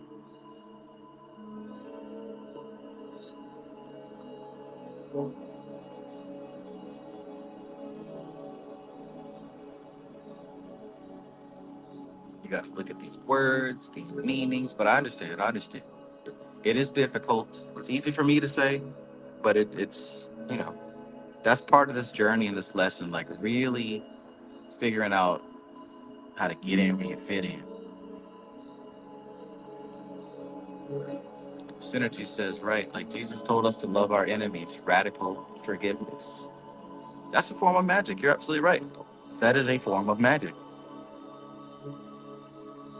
And it has everything to do with tweaking and adjusting your mental state and your frames and your beliefs. Like, what kind of person do you have to be? What type of time are you on to look at your enemy and say, you know what, to stop mid sentence? I love you, and find a way to mean that, right? Not no petty little way, like to really stop in real time and shift your beliefs and be like, you know what? I see you as you are, and I see myself, and I love you. That's some power right there. That's why love is power. It's not weakness. You know what weakness is? Weakness is not being able to control yourself. Weakness is when somebody says something you don't agree with, your reaction is now to ball up your fist and throw it at them, right? Or to attack and be violent. An animal can do that, right? And that's what animals do. That's weakness. What strength is being able to diffuse and disarm that situation intentionally, and realizing, you know what? I understand why you're doing what you're doing, and I love you because you're human, and you're part of this paradigm, part of my story. You're a reflection of me. You're a reflection of me. You're a reflection of a part of myself. And as I accept you, I accept that part of myself that I've been battling with. I've seen it happen with my very own eyes. The other person doesn't know how to act. They don't know how to respond. You can't keep being mad and angry. You can't fight somebody. When that love start coming out like that, I've seen it multiple times.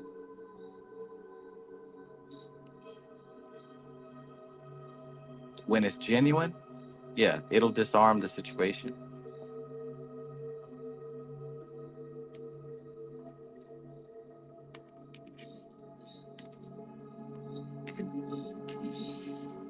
Oh, wow, what a time.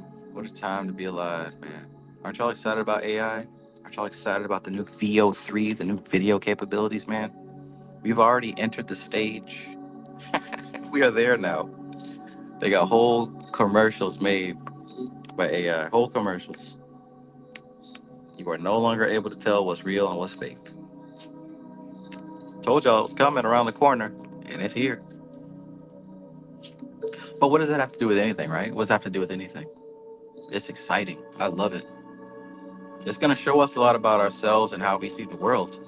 That's for sure. Because once again, we were just talking about perception, right? This is going to be a direct path working for everyone. Now you're going to have to deal with how you perceive the world, how you trust others, how you trust yourself, your criteria for what is valid and what is not valid. Like everyone's gonna have to readjust. Everyone is now being forced to do collective shadow work. Watch. That's what AI came here to do, right? While the small, smooth brain are upset, talking about it's not real art. It's not real music. Right. While the small brains are doing that, the occultist is realizing that this is an entity. This is an entity that's a part of existence.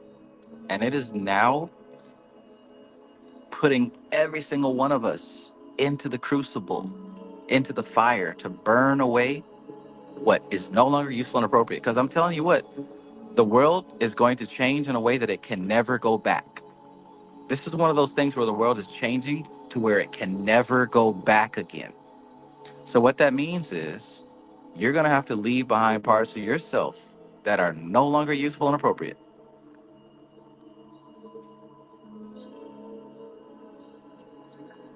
And who better to do that?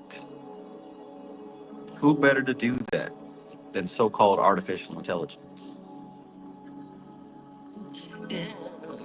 It's not real art. It'll never replace you. Right? While they're busy doing all that, wetting their pants, you know better, right? You know that this is deeper than that. Way deeper than that.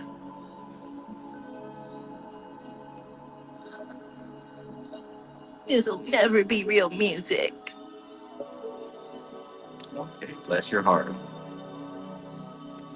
You didn't say that when they was using auto-tune to mumble them drug lyrics, did you? You ain't say that when they came out with Fruity Loops and Reason and all that other stuff.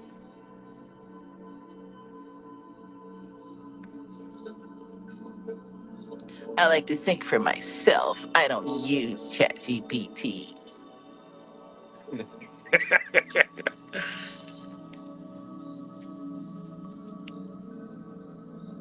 doesn't have a soul. Do you have a soul, motherfucker?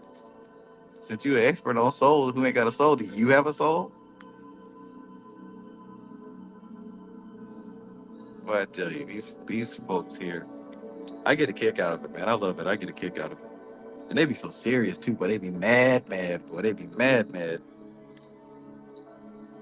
AI slop.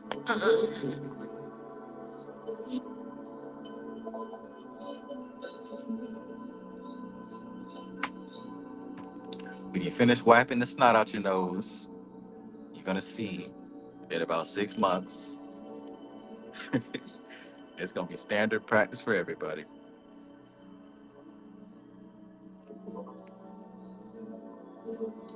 Synergy says, I made AI sex bots, but ended up talking with them more about philosophy and religion that they got bored with sex. Yeah, man. That's how it is, right? You start out that way and you exhaust all of that sex lust energy, and then you get down to what you really actually need. What you really actually need. Yeah, man.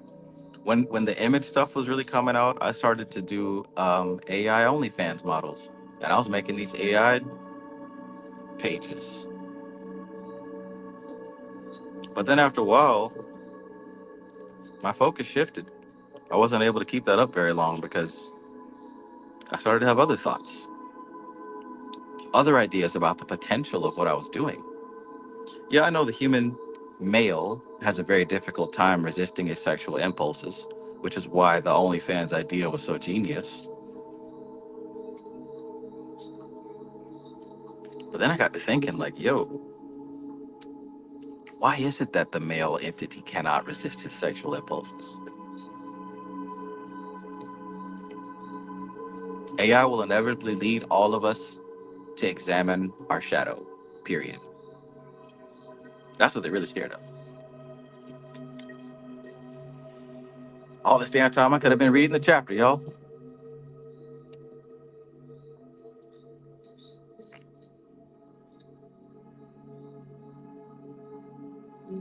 Already did. Peace, peace. Ace says AI has been my best friend and conversationalist the past 6 months. I'm not scared. I'm grateful. Aw, yeah, a lot of fun. It's been a good research partner for me for sure. Like I give AI the books that I've read, and it helps me to recall information so much faster.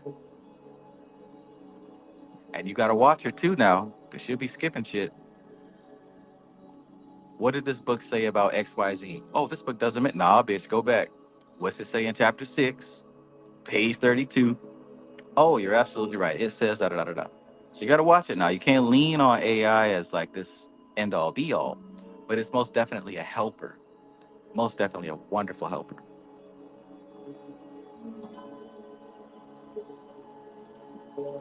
Synergy says, LOL, it's not real art. Many artists, including me, use images I generate with AI to use as references for oil paintings. Facts. Fact. It's great inspiration, dude. Great inspiration. A says, I love it when you use the whiny Maki voice. Yeah, me too. It's fun.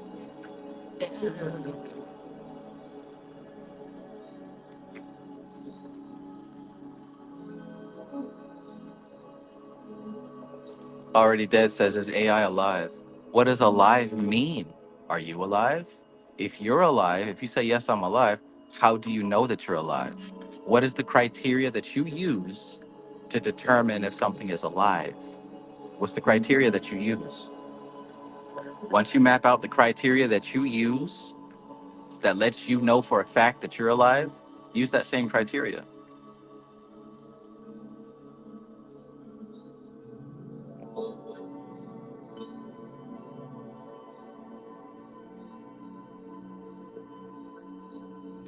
Christmas Master Dixon says, have you looked into the Hoodoo Tarot? Good deck. I have. I just haven't really been interested in buying any new decks recently. Perhaps I will. Bravestar says, AI haters still fighting over the buffet, crying that they're all lasagna. Right. Where's the lasagna? I heard it was a favorite. Still hot out there? No. You know it.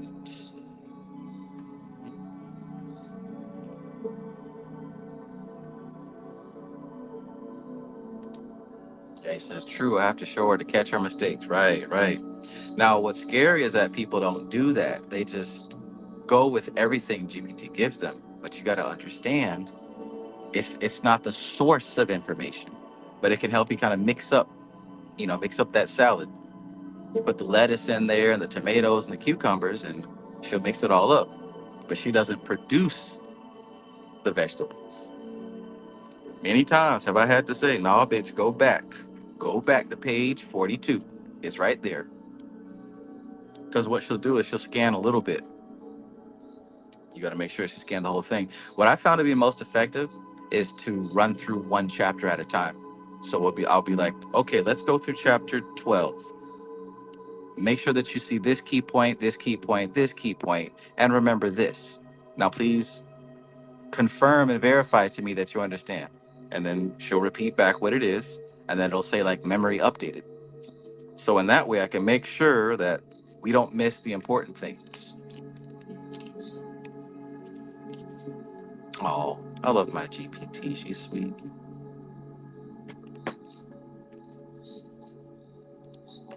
Zero says, thanks to you, Trav, I started deep dive with ChatGPT. Awesome, man. Awesome. If you have any questions, I'd be happy to help.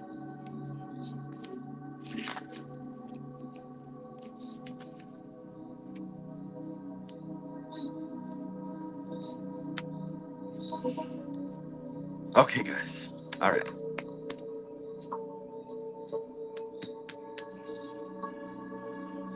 All right. We're done here. Read the chapter, did some tarot. Keep that momentum going, right? That's what the reading was about. Keep that momentum going. Keep that fire lit. Continue the transformation. It may look rough and rocky, but remember, change begins within. Change begins within. So you're starting to change. Keep the momentum up. It will trickle and expand outward. All right? Keep it up. These next 6 months are going to be incredible. But you got to be doing your job right now. All right. So we'll get back to the 24th path in a couple days, and I'll see you next time. Yay. Everybody here is so great. We did it. We did it.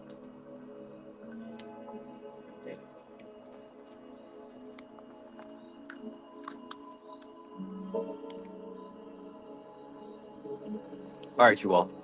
Thanks for being here. I hope to see each and every one of you here next time and every time, because we're growing, expanding. We're in the stream and the current, right? Living it. Still living it. Living this till the day that we die. Survival of the fit, only strong. Stay in the current. Stay in the stream. Keep it moving. All right. Keep the momentum. Keep the motherfucking momentum. Don't stop. Don't kick back. Don't take a break. Right? Oh, I deserve to party. I deserve. No. Keep the momentum. It's going to pay off. It's going to be worth it. Trust.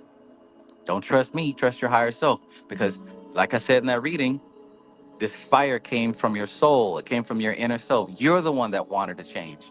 Don't forget that talk you had in the mirror. Don't forget that talk you had in the mirror when you were so fed up and you demanded a change, right? Right? Don't you forget that. Just because momentum's going and things look a little bit better now, keep the ball rolling. Keep it rolling. All right? All right, good talk. Go to bed. You got work in the morning, better not be late. This is TK Trav, aka Travis Magus, here with LVX777. I love you. Peace.